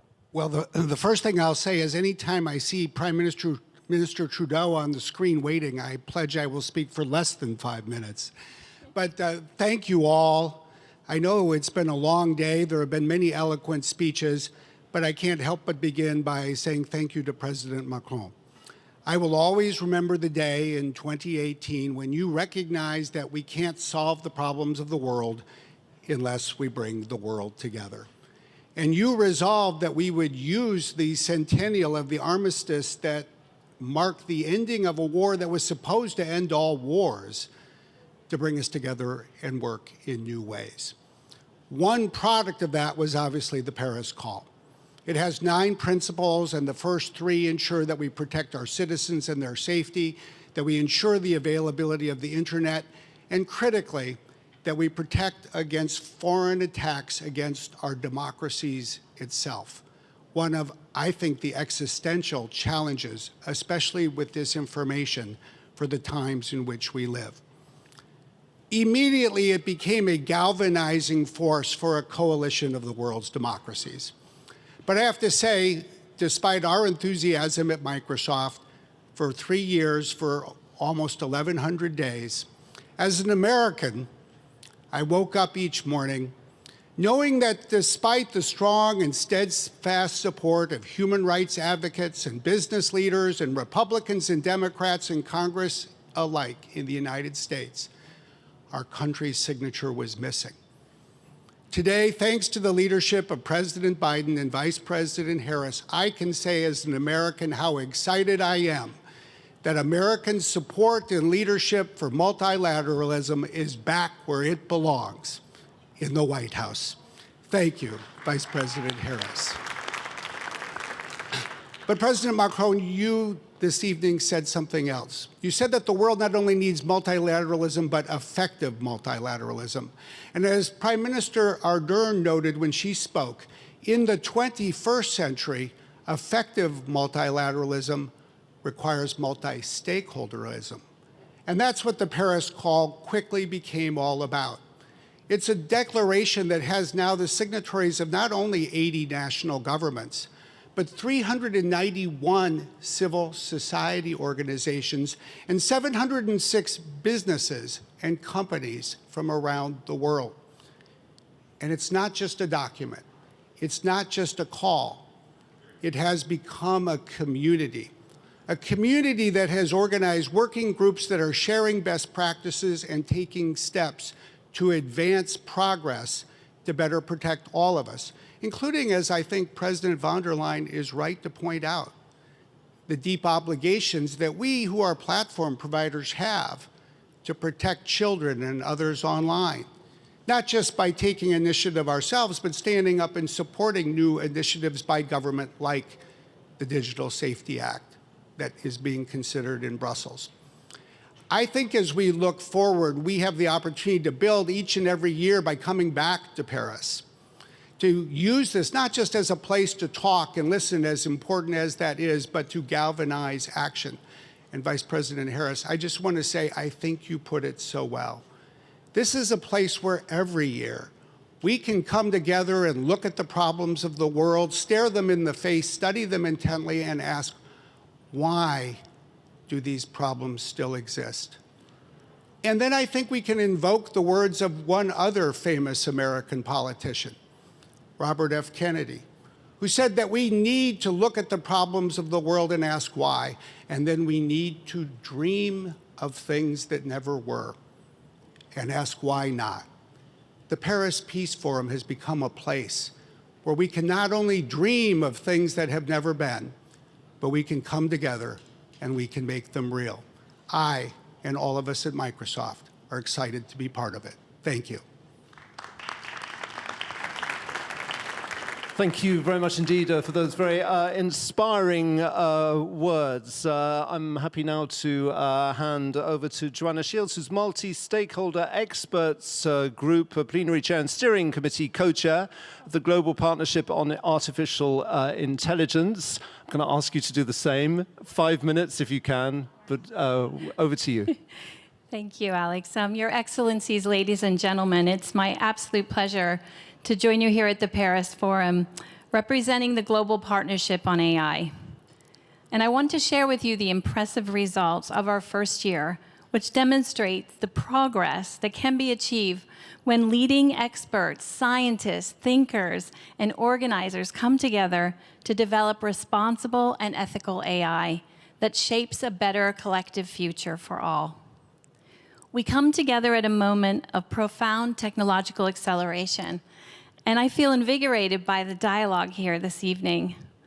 Whilst we're in the midst of this epochal change, AI is rapidly integrating into many facets of our human life And we see astonishing breakthroughs in fields ranging from biology and medicine to robotics and astrophysics. But we must collectively choose to shape the change or potentially be swept up along with it. The governance frameworks we have relied on for decades no longer fit in a world defined by emerging technologies like artificial intelligence. And government and businesses need to come together to take concrete action and work on a collective response. I want to pay tribute to President Macron and Prime Minister Trudeau for what began with the genesis of an idea to create the Global Partnership on AI back in 2018. You have now made this a reality. If we want AI to be a driver for innovation, prosperity, and democracy, international frameworks must be created to define the boundaries, use, and deployment of AI to secure public trust. In a world where technology is ubiquitous and talent and capital, both human and financial, are borderless, it is crucial that we organize and act in a multilateral and indeed multi-stakeholder basis, which is the organizing principle behind the Global Partnership for AI. And through this approach, we can respond to shared geopolitical challenges. Later this evening, the forum will focus on protecting children from harm in the digital world. As the founder and management board member of the We Protect Global Alliance, an international coalition to fight sexual exploitation of children online, I can attest to the power of multi-stakeholder action in tackling this heinous crime against children that transcends borders. Today, We Protect is a global alliance of 98 countries working in determined partnership to protect children from this devastating crime. And like GPay, We Protect is an example of the enormous power of multi-stakeholder coordination to fight and solve intractable problems. Our ambition is that GPay becomes the convener of leading multi-stakeholder experts with the gravitas and influence to ensure that AI elevates humanity and does not perpetuate prejudices and structural inequalities. We are just a year into our journey, but this progress gives me hope. By bringing together diverse opinions, skills, and experiences, the Global Partnership on AI can come to better outcomes than any one country can come to alone. GPay is well on its way to achieving our ambitions. We now have 20 member countries, plus the European Union, and our 5 working groups have accomplished encouraging results.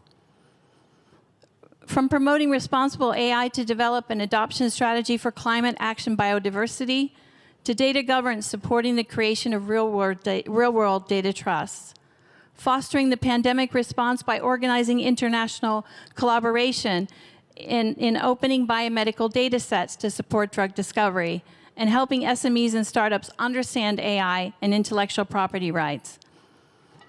This inspiring work and all the projects are testament to what can be achieved when we work together and replace the language of competition with cooperation. And by defining the future of work and data governance, promoting data justice, human rights, and helping define the new relationship between humans and technology in the workplace. At this critical moment in history, with machine intelligence challenging human dominance, we have the power to control our destiny. And to use the words of President Macron this morning at the opening of the Global Partnership on AI Summit, let our actions be a beacon of hope to enlighten the future path. Thank you. Thank you so much, Joanna. Thank you very much indeed. We are delighted to have with us now the Prime Minister of Canada, Justin Trudeau, who I think is waiting to speak live to us. Monsieur le Premier Ministre. Merci beaucoup. Thank you so much. Joanna, thank you for your words. Brad, always great to hear from you. And Kamala, thank you for your leadership in leading things off like this on this panel. It's going to be really important that we all work together, and it's great to see the U.S. Leaning in on this. Évidemment, je veux d'abord remercier le... I would, of course, like to thank President Emmanuel Macron for bringing us together again. We have been participating in the forum since its creation, and I know François-Philippe Champagne, the Minister of Innovation in Canada, has arrived in Paris today, and he will be participating in the meeting on artificial intelligence.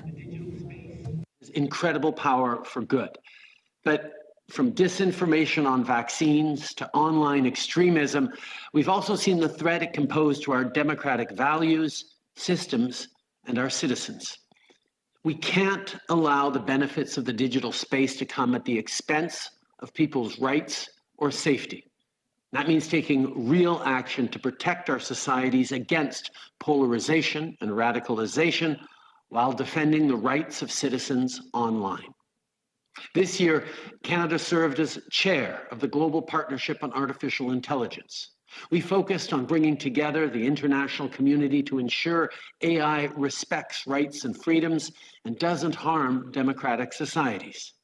Je sais que le président Macron a les mêmes priorités. I know that President Macron shares these priorities, and so I'm sure that we will continue this collaboration when France assumes the presidency. Internationally, we're also part of the Christchurch call and the G7 summit on artificial intelligence. We are fighting against online extremism, and we are acting against far-right hate groups. We have created a digital charter to protect the private lives of people and to give them control over their online presence and to ensure that everyone has access to technology and innovation. The world makes our lives better while strengthening democracies and respecting rights. Today, I'm pleased to announce that Canada will chair the Freedom Online Coalition for 2022. We'll work on 4 pillars. Greater connectivity. In a digital world, you need access to succeed. Digital literacy. Everyone must have the skills to thrive. Civic participation.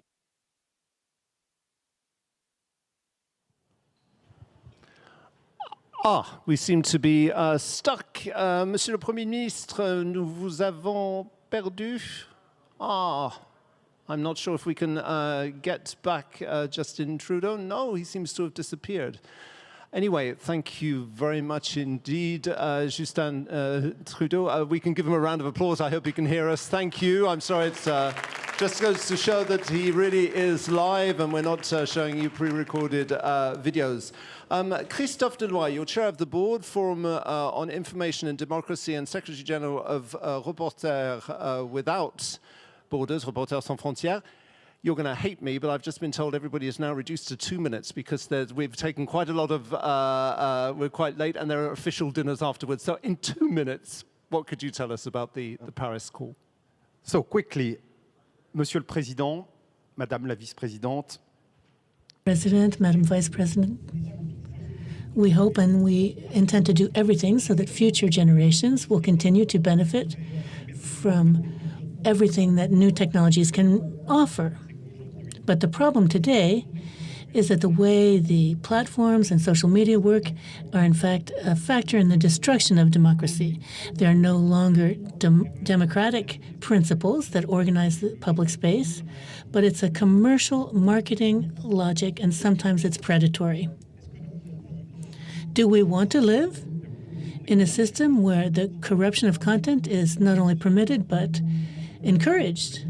I say corruption, I could speak of manipulation of content, invective, insults, and no consideration for the truth and the genuine diversity of opinion.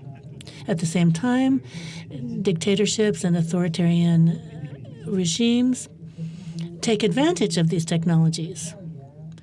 Clearly, we cannot wait until democracy has been burned down to act. We have to put out the fire now. Mr. President, you will remember that we launched a counteroffensive 3 years ago. There is a framework that exists to reconcile technological evolution and democracy. This is the Partnership on Information and Democracy, adopted in 2019 at the UN General Assembly. 43 states are now committed to this international process to impose democratic guarantees on structural entities. We have some very innovative experiences that have already taken place in multilateral contexts supported by the G7. With our 11 heads of state who joined in this initiative just 3 years ago. And in 3 years, we have created a forum on information and democracy. It's the organ of our partnership. It's a 21st century organization that brings in democratic governments and civil society. We have put forth 4 regulations and 250 recommendations on regulation and regulation of platforms and protection of personal data.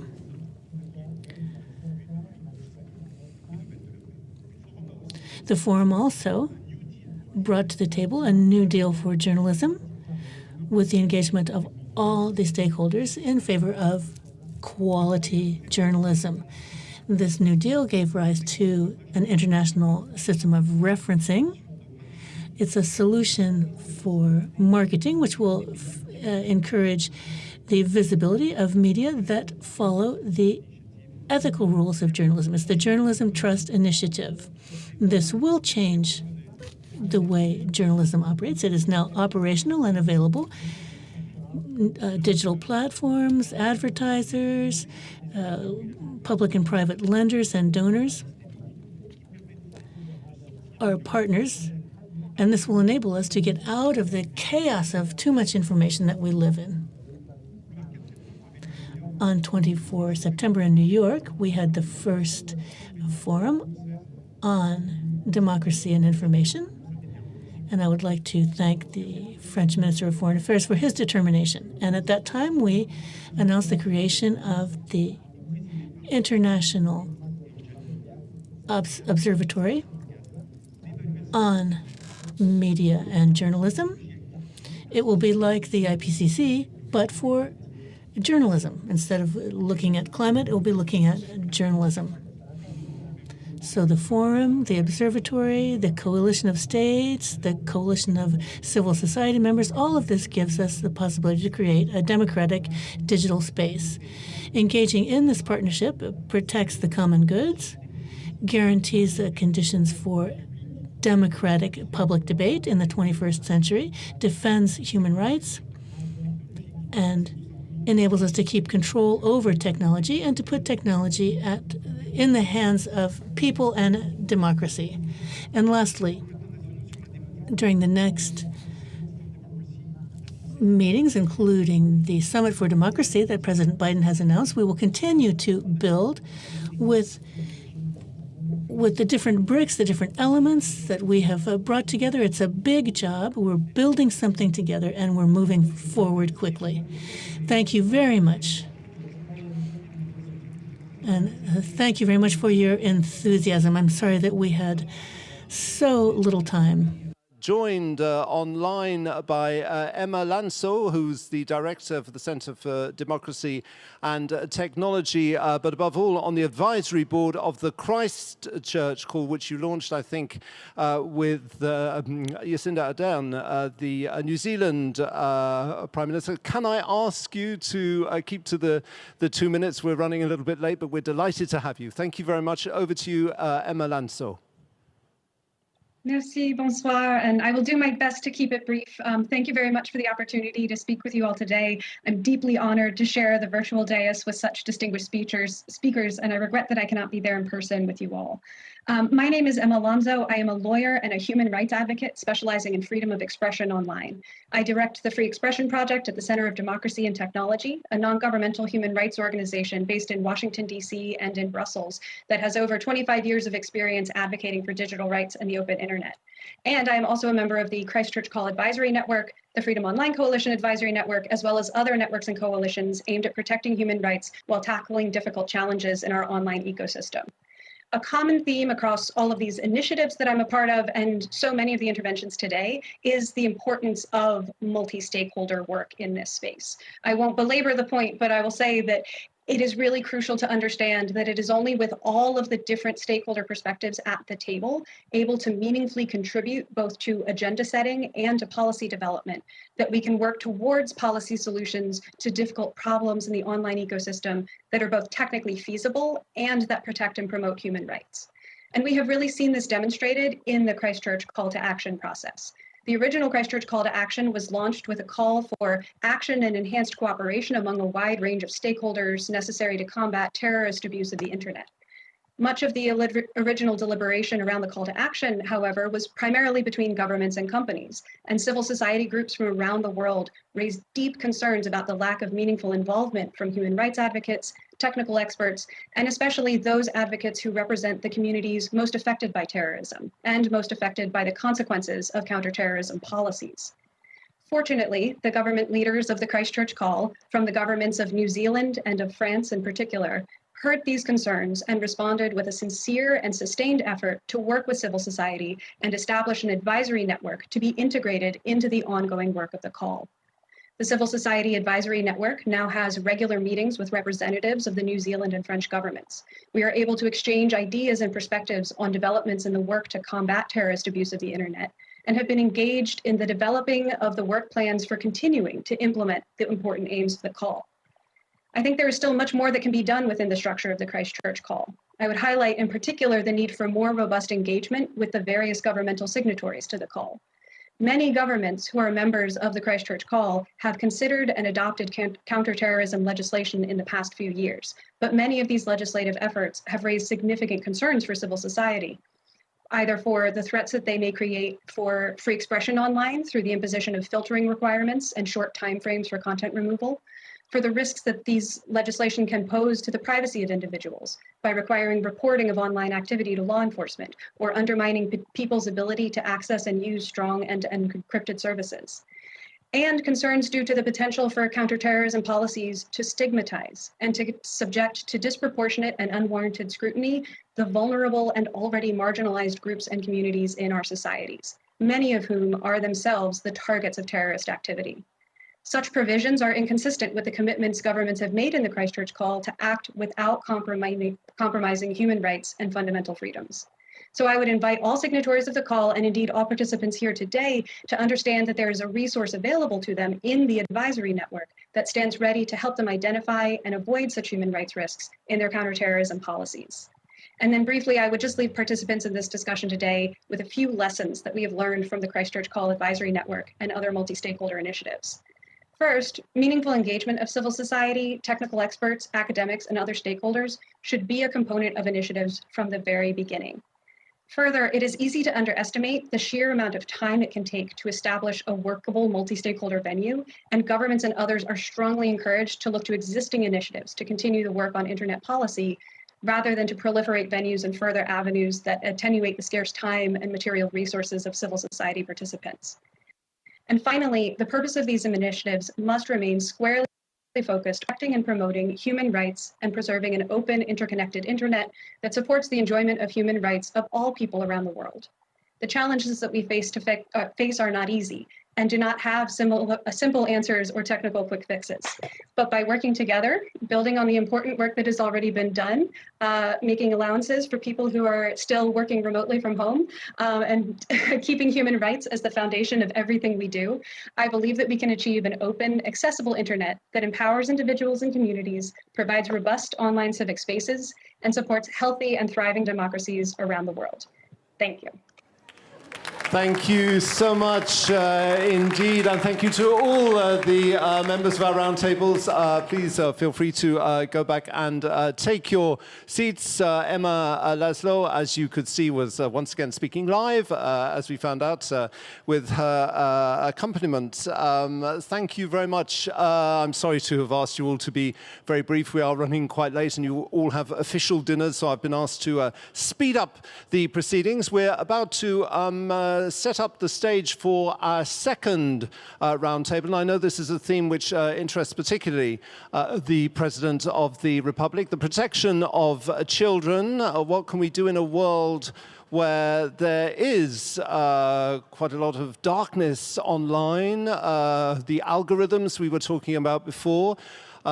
hate online? How do we protect children from bullying? And yet at the same time, how do we introduce them to the wonderful world that is on internet, the light that internet offers us, and the way it shows our everyday world? So I'm delighted to see that all the seats have been put up. So I think we can ask the distinguished guests to come on to the stage. So, ladies and gentlemen, would you please welcome Susan Wojcicki, who's the CEO of YouTube. We're delighted to have you with us. A big round of applause for Susan, who is coming. Thank you very much. Thank you. We also have Justine Atlan, who's the Executive Director of the Association of E-Enfance. Merci beaucoup de votre présence. Thank you very much for being here. To have also Russell Grandinetti, who's the Senior Vice President of the International Consumer of Amazon International. Thank you very much for being with us.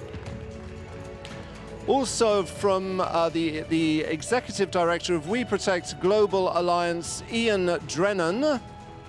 Thank you too for your presence. I think we have everybody's seat here. We are delighted to have the President of the Republic of Estonia. Please welcome onto stage Ala Karis. Welcome and thank you very much for your presence. And it's my pleasure to ask onto the stage aussi, si je peux vous demander donc au Président de la République, sous vos applaudissements, de nous rejoindre également sur la scène. Also, Emmanuel Macron, President of France. I'm sorry, I have to ask you to all to be very, very short because we have official dinners and so forth. I've been asked to just give everybody 2 minutes. Mr. President of Estonia, if we could start off with you.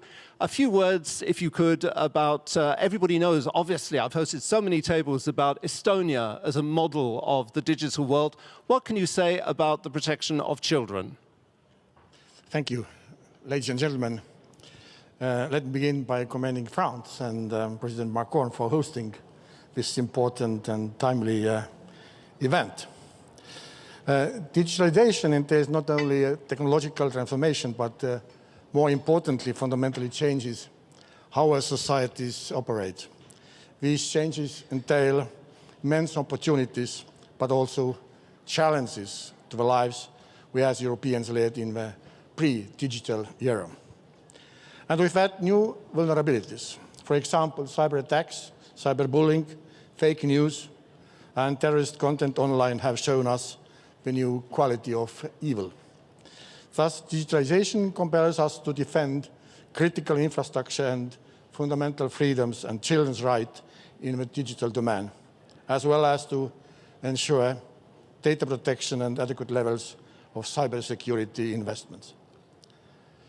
Steve Jobs once said, "Technology is nothing. What is important is what you have faith in people, that they are basically good and smart. And if you give them tools, they'll do wonderful things with them." This is a beautiful sentiment, but reality, unfortunately, has proved more complex. Technology has a capacity to empower both the best and the worst in us. Examples of the latter are plentiful. Just consider the daily malicious attacks against kids, private individuals, states, companies.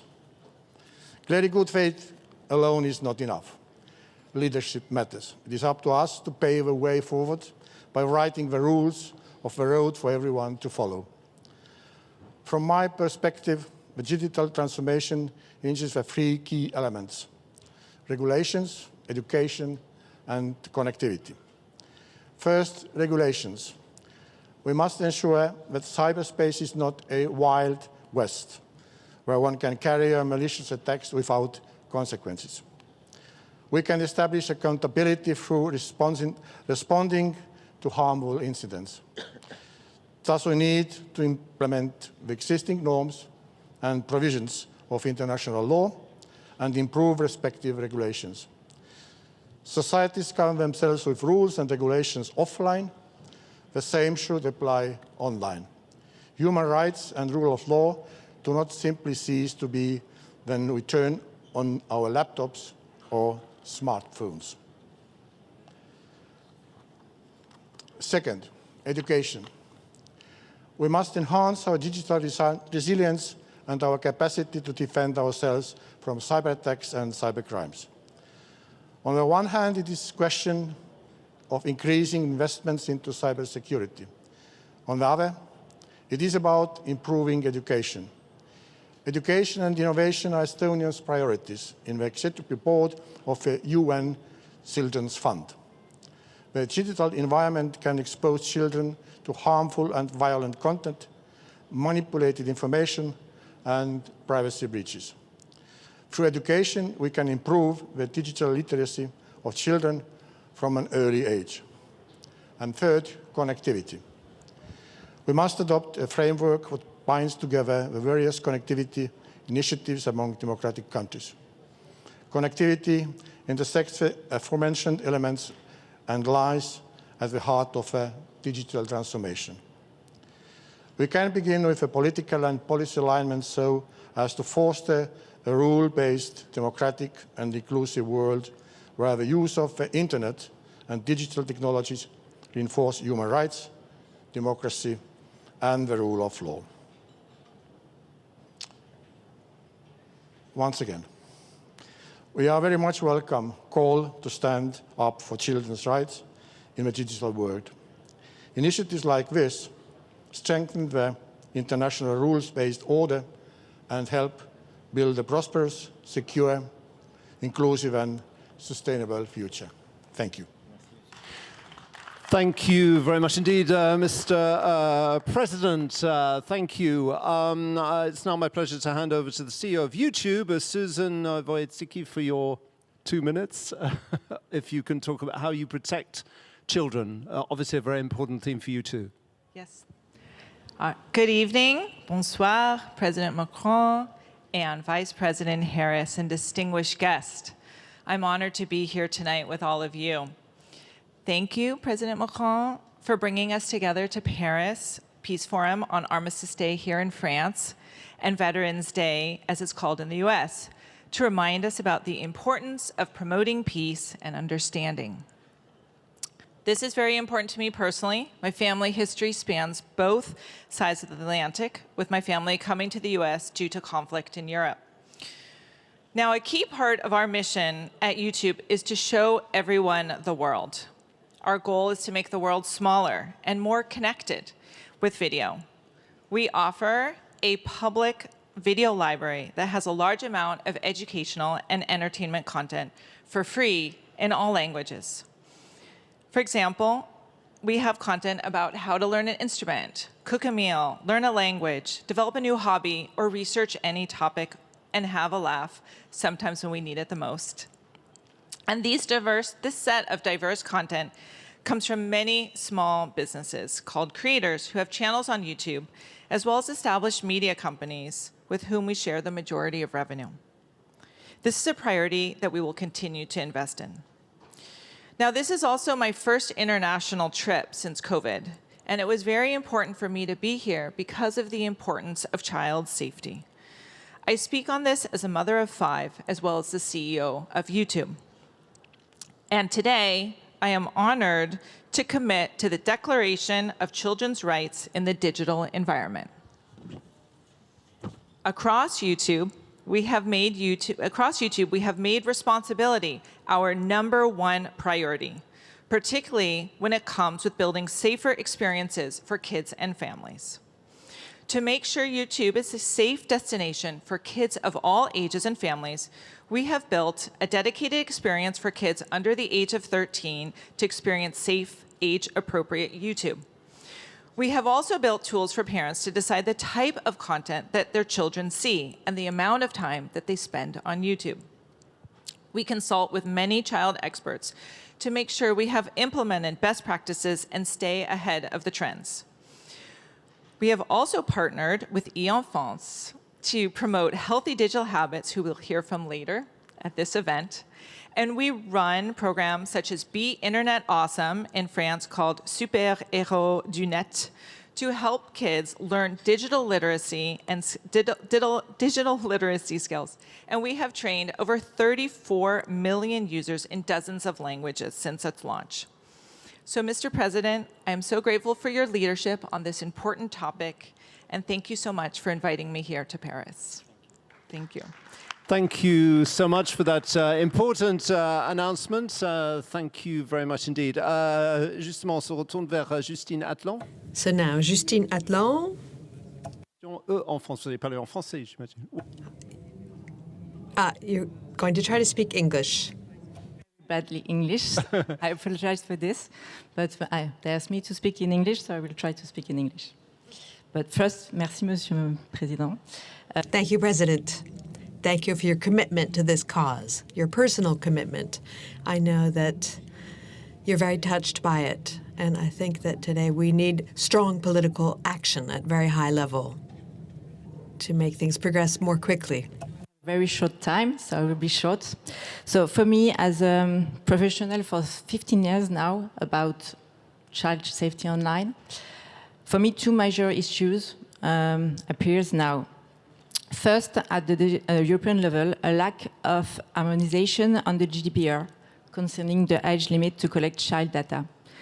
Europe has chosen to let the choice to every country to choose a different age. So today we have some country who decided the limit of 12 years old, other country 15, like France, and others 16, like Germany. I think on that issue, European Commission didn't went to the end of his process and didn't went to the end of his responsibility to protect child online, because all these different ages fragilize very strongly child protection online. We need to harmonize and fix at the European level an harmonized age for this issue. And on the other hand, Europeans need to be strong to decide what is the good age at the European level, because from the United States, you have chosen another age, which is 13. It is the age that everybody knows, but it comes from an American perspective, an approach, which is not bad, not good, I don't know, but maybe we can have a discussion on this at the European level and choose if it's also our choice or maybe another one.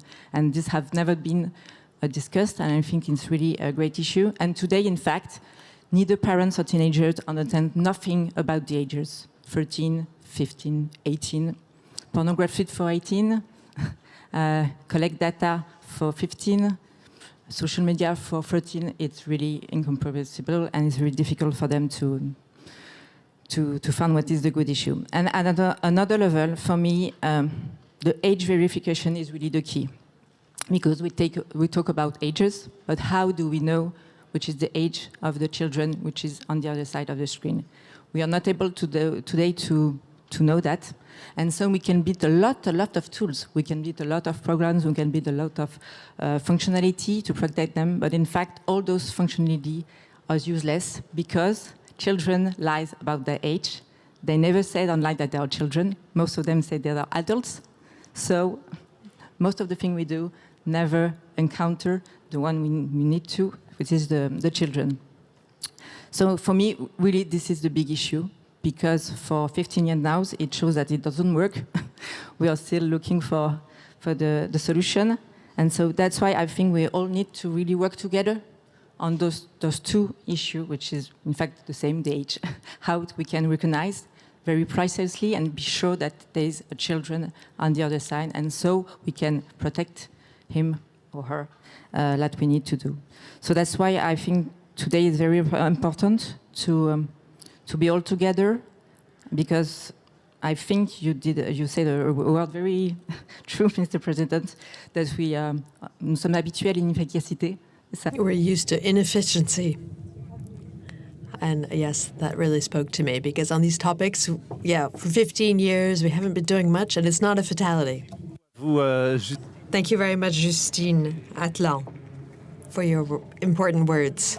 ask the Senior Vice President, International Consumer from Amazon International. Don't think I've ever hosted such a prestigious roundtable and asked everybody to do 2 minutes, but Russell Grandinetti, if you could do your 2 minutes. Thank you, and merci, Monsieur le Président Macron. Vice President Harris and the global leaders here, it's a privilege to be here on behalf of the Amazon team. We are a company of passionate builders that really hew to 4 key principles, which is an obsession over customers, passion for invention, operational excellence, and thinking about the long term. But we recognize that success and scale also bring broad responsibility, and this forum is a perfect place to reflect on this responsibility. This responsibility, of course, includes ensuring that people, workers, and the communities we're connected to are treated with fundamental dignity and respect. The responsibility for ensuring the products and services we provide are developed in a way that respects human rights. The responsibility for ensuring that we build a sustainable business for our employees, our customers, our selling partners, and our shared planet. And as a company, we've committed to moving to 100% renewable power in our entire company, which we're on track to do in 2025. And we were a leader in founding the climate pledge among companies to reach the Paris Accord 10 years early in 2040 and become zero carbon. Further, just this past week at COP26, we joined $1 billion public-private commitment to fight tropical deforestation. And in fact, we even do things like organize our store to make it easier for customers to find products that are sustainable because they care about contributing too. That responsibility for safety and well-being, of course, includes the physical world, but extends to digital, and that's our panel today. And so for us, we're extremely proud to have been an original signatory as well, like so many others here, to the Christchurch call. And we commend New Zealand Prime Minister Ardern and President Macron for their work bringing together not just governments, but companies and civil organizations to fight terrorism online and violent extremist content online. This year alone, we'll invest $700 million and dedicate over 10,000 employees to fighting fraud, counterfeit, and other bad behavior online. And in fact, even back in the US, we've partnered with organizations like Thorn, a tech nonprofit focused on ending child sexual abuse material on the internet.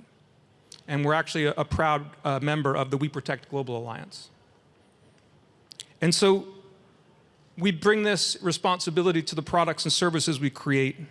We also try to bring it to the world around us.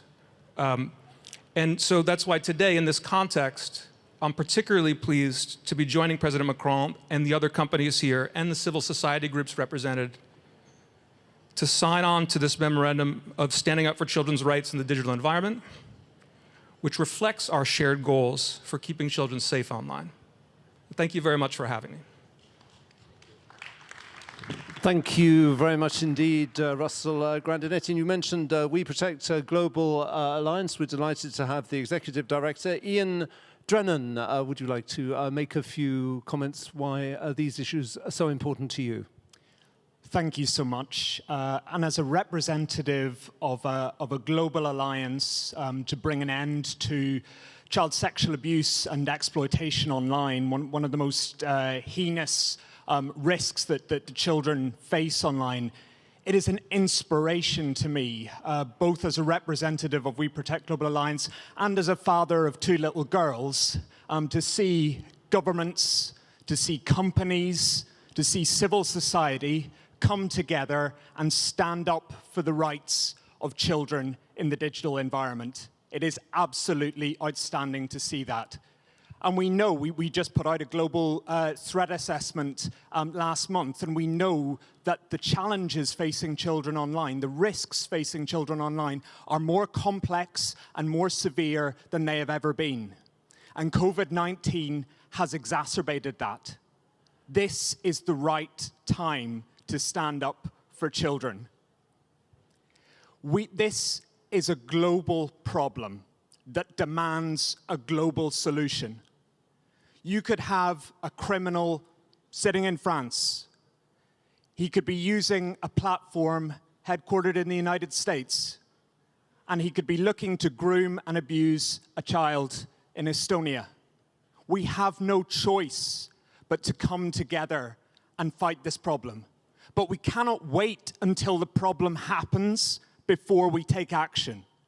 We need to pivot towards prevention.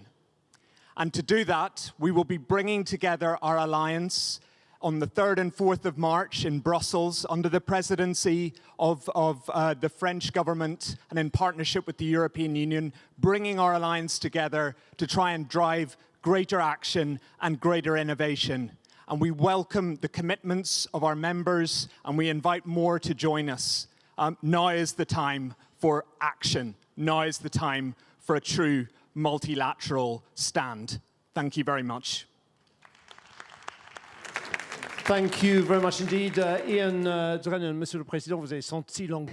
President, you felt the commitment of all of our guests for these two roundtables. Now, I will leave it up to you to conclude.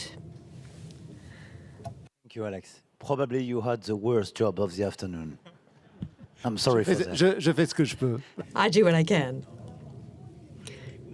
Very much for organizing our debate and thank to both of you. I want to thank all the participants to this roundtable and all the predecessors. Thank you very much, Brad, Joanna, Christophe, and I want to have a special thank as well to Justin Trudeau because I imagine how frustrated he was to be interrupted, and he is clearly a great partner, not just on GPI, but on all these issues. So I want to thank him very much as well. And I will take the official report from GPI, Joanna, right after, don't worry. Au fond, ce qu'on dit depuis tout à l'heure. So what we've been saying, so I'll try to sum up what's been said and what was just said for our children. This is a work that we launched several years ago and that has been structured around the past 4 years because we've all noted that there's a series of paradoxes. There's something wonderful. New spaces are opening up through innovation, digital technology, etc. And there's a lot of demand for access to these spaces, and that's wonderful. But at the same time, for the very first time in our history, this is led by private innovation, private stakeholders who have become private giants. And some of you are here to represent them. And yet this is a first. Because normally what would create the structuration of new spaces was the public sphere. So we've set up new possibilities, but these are not based on collective choices, based on a democratic debate, and that is completely new. So we're all faced with contradictory injunctions. We want more and more innovation. Our citizens are the users, and they demand this, but they're starting to feel this imbalance. And so obviously we need more and more regulations because there's no freedom without public order. There's no freedom without limits to that freedom. It's the respect of other people's freedom. You need rules to ensure that our common values are respected. So we've set up a wonderful space for possibilities, but it's going faster and faster. And currently today, we're realizing that the major stakeholders can't guarantee everything with their own algorithms.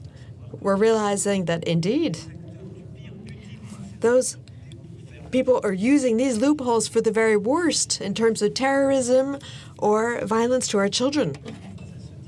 So this is quite a historical dilemma. We don't want to put an end to digital platforms, innovation, and artificial intelligence. It's providing us with progress, but we're seeing that we cannot leave these means in the hands of those who are using it for evil.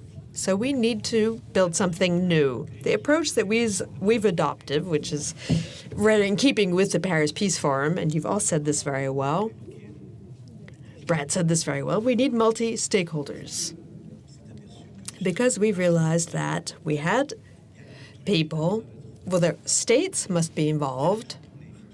The broader the stakeholder basis, the more effective we are. We have companies now, worldwide companies, researchers, academics, activists, intellectuals, associations who have now organized. And it's through this permanent dialogue between governments, corporates, communities, researchers, that we can all think about the problem and make progress. And we have to assume the fact, we have to take responsibility for the fact that there are two types of battles. First of all, we have to, as Pascal Lamy says, we have to begin with a gaseous state to move towards a solid state. So very broad generalities that are more and more minutely structured. And when you start with that, it's just a lot of brainstorming, and a lot of observers say, okay, yeah, great, you're making these broad statements, but it's ineffective. But no, it's not true. You do have to start in a gaseous state. But at the same time, that gas must be perfect. So it has to expand, because we have to solidify what we're doing. So we need more and more stakeholders involved. And that's what we're currently consolidating. And that was what I wanted to mention. In 2018, we launched the Paris Call for Trust and Security in Cyberspace. And that Paris Call was gaseous for a lot of people. It was very generalist with a lot of broad principles. But it laid the basis for the very first time for good governance amongst stakeholders. 1,200 supporters, and today, and thank you very much, Madam Vice President, dear Kamala Harris, because you've very broadly extended this domain now that you've joined this call. That changes the nature, given what your country represents, and that so many companies are incorporated in your country. As Brad said very well, they joined even before the federal government, but this changes a lot. And the European Commission has also decided to join member states. So it's spreading. And this agreement allowed us to lay the bases for safety, stability, and a better environment. At the same time, we're going farther. As Justin Trudeau said, his initiative for connectivity, for information and justice is part of the Paris Call and allows us to go even further. And as Europeans, we're also going farther. Thanks to these values of the Paris Call, this is the directive that Ursula von der Leyen reminded us of. We want to regulate services and economic actors. So translating this into law, so we're now in between gas and solids, but we want these principles to be part of this directive, and so now there'll be regulation for the very first time. That's the first pillar, and we can see that over the past 4 years, we've broadened it, and now with these massive announcements, we're now making it more and more specific, more and more solid. The second major initiative in 2019, with Prime Minister Harden, who was here earlier, after the terrible attack of Christchurch against a mosque. We all remember that. So we launched the Christchurch Call. You decided to join it a few months ago, and the fact that the United States have joined as well triggers a huge change. We built regulation against online terrorism, and that hadn't been done before. I remember very well in the summer of 2017, very few of us were defending this.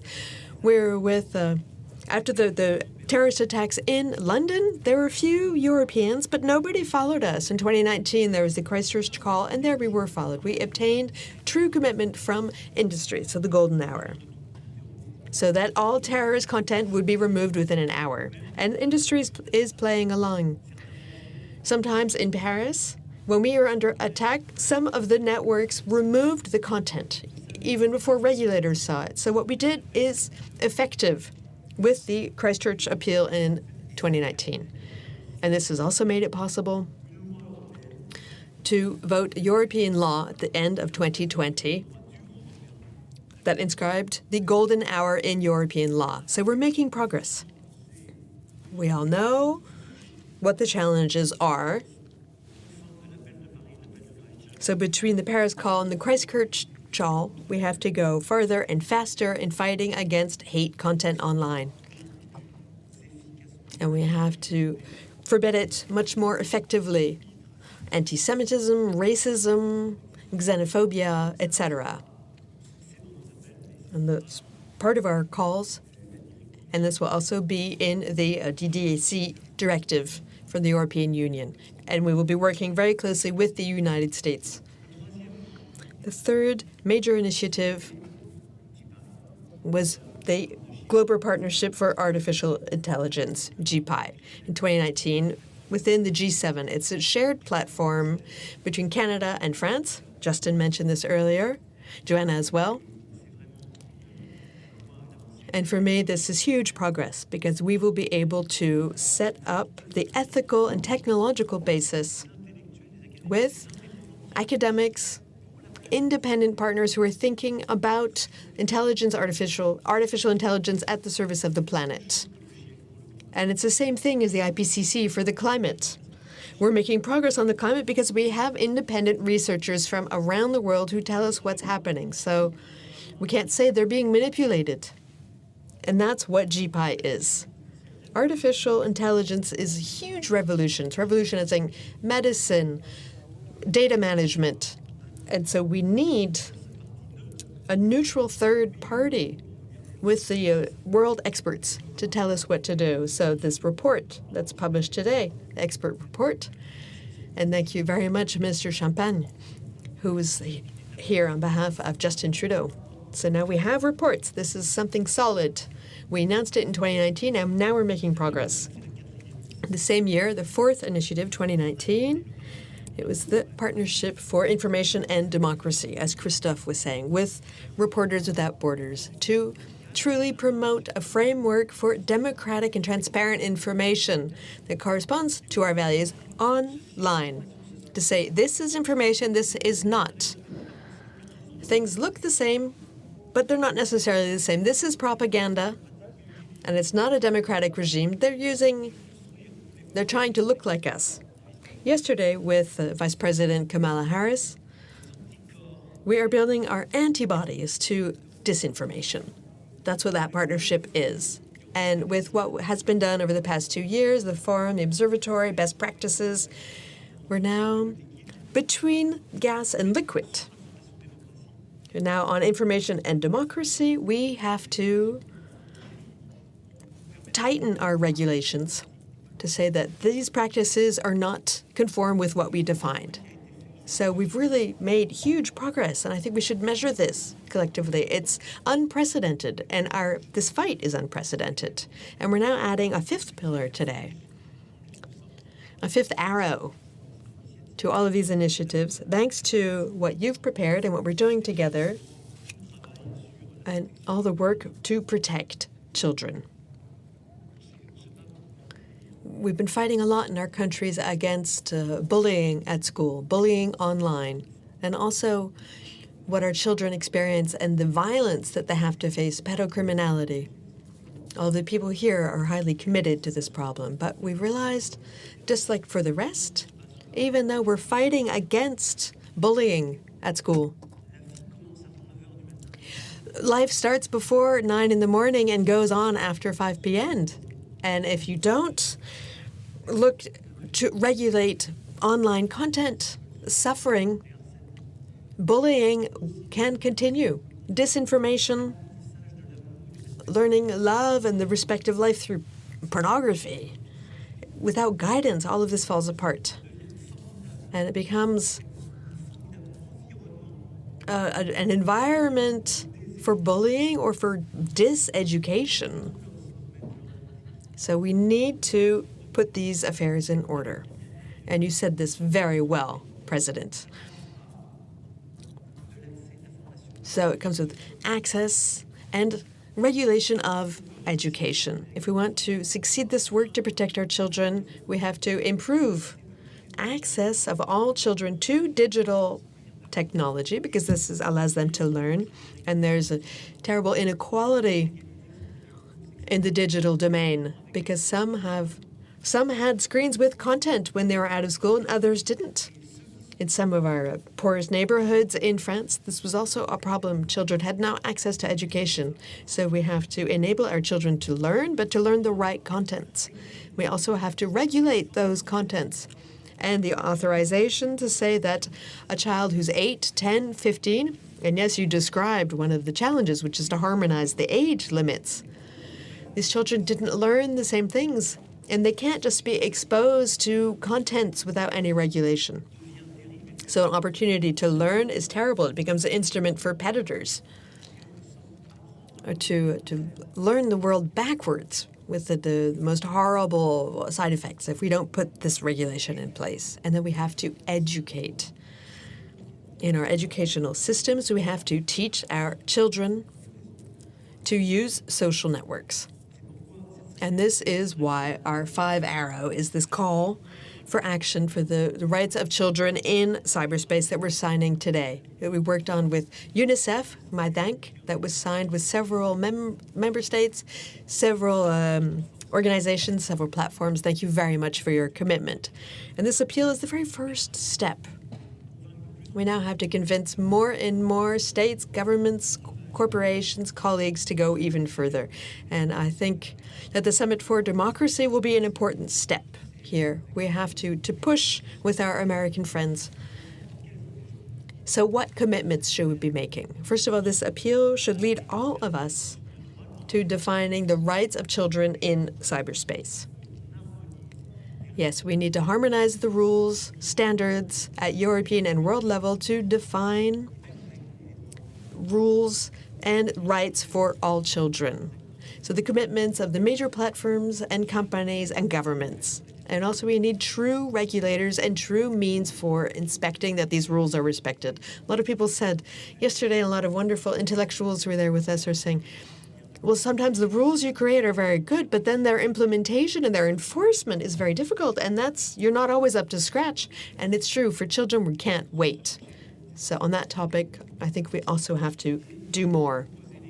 And we have to ask ourselves the questions on the basis of this call in the coming weeks, what we are ready to do to protect our children from violence, from hatred, from illicit contents, including parental authorization that might be installed by default. Things that we weren't used to, but that are indispensable because there are places that normally children aren't allowed to go into in real life. Children aren't allowed to go to bars. They can't go drinking. None of your children go to coffee shops. They don't go to brothels because there are rules that prohibit this, and they're terribly weak in the cyber environment. So we have to go farther, and we cannot wait. So those are the few words I wanted to say, and I've been long enough, but I really wanted to mention those 5 pillars. We've already made a lot of progress, but what we're announcing today for our children is essential. And this is the fight of many associations, many people in civil society, and I've learned a lot. And I've exchanged with children, and you were there. I can tell you what terrible suffering they're experiencing when they're alone faced with this violence. We do not have the right to do nothing. And for me, that's the 5th pillar that adds to the wonderful work you're all doing. Thank you so much to all of you for what you're doing. Thank you for being here, and thank you, Alex, for moderating. Thank you very much. Thank you to all of you for being here. Ask you to stay on the stage. We have a group photograph, donc encore une dernière photo. Merci. So one last photo, please stay. Maybe you could stand up as you wish. A few other people to come on the stage. Vice President, Your Excellency, you're more than welcome if you want to join us for the photo. Monsieur Jean-Yves Le Drian, Ministre de l'Europe et des Affaires. So Jean-Yves Le Drian, Minister for Europe and the Foreign Affairs. Adrien Taquet, Secretary of State to the Minister of Solidarity and Health in charge of Childhood and Families. Cédric O, State Secretary for Digital Economy and the Minister of Social Cohesion and Relations with Territorial Collectivity in charge of the digital transition and electronic communications. Fayez King, Executive Director of UNICEF, thank you very much for being here. Kobin Leibovitz, President of Quant, and Anne Bidot, Director General of Plan International. Thank you very much. If you could take off your masks. And if you give them a big round of applause, I'm sure they're all going to smile and the photo will be much more engaging. Thank you very much indeed. Merci à tous. Thanks to all of you. I'm sorry, could we ask you to do a second photo, une deuxième photo, s'il vous plaît. Donc, restez. Voilà.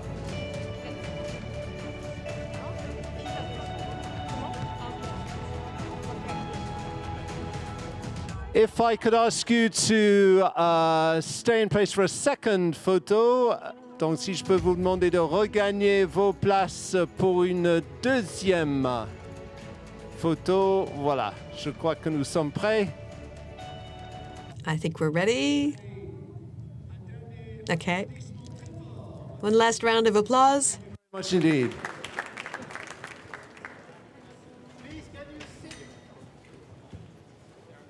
Allez, encore quelques applaudissements, ils vont sourire, voilà. Some more applause. Get them to smile.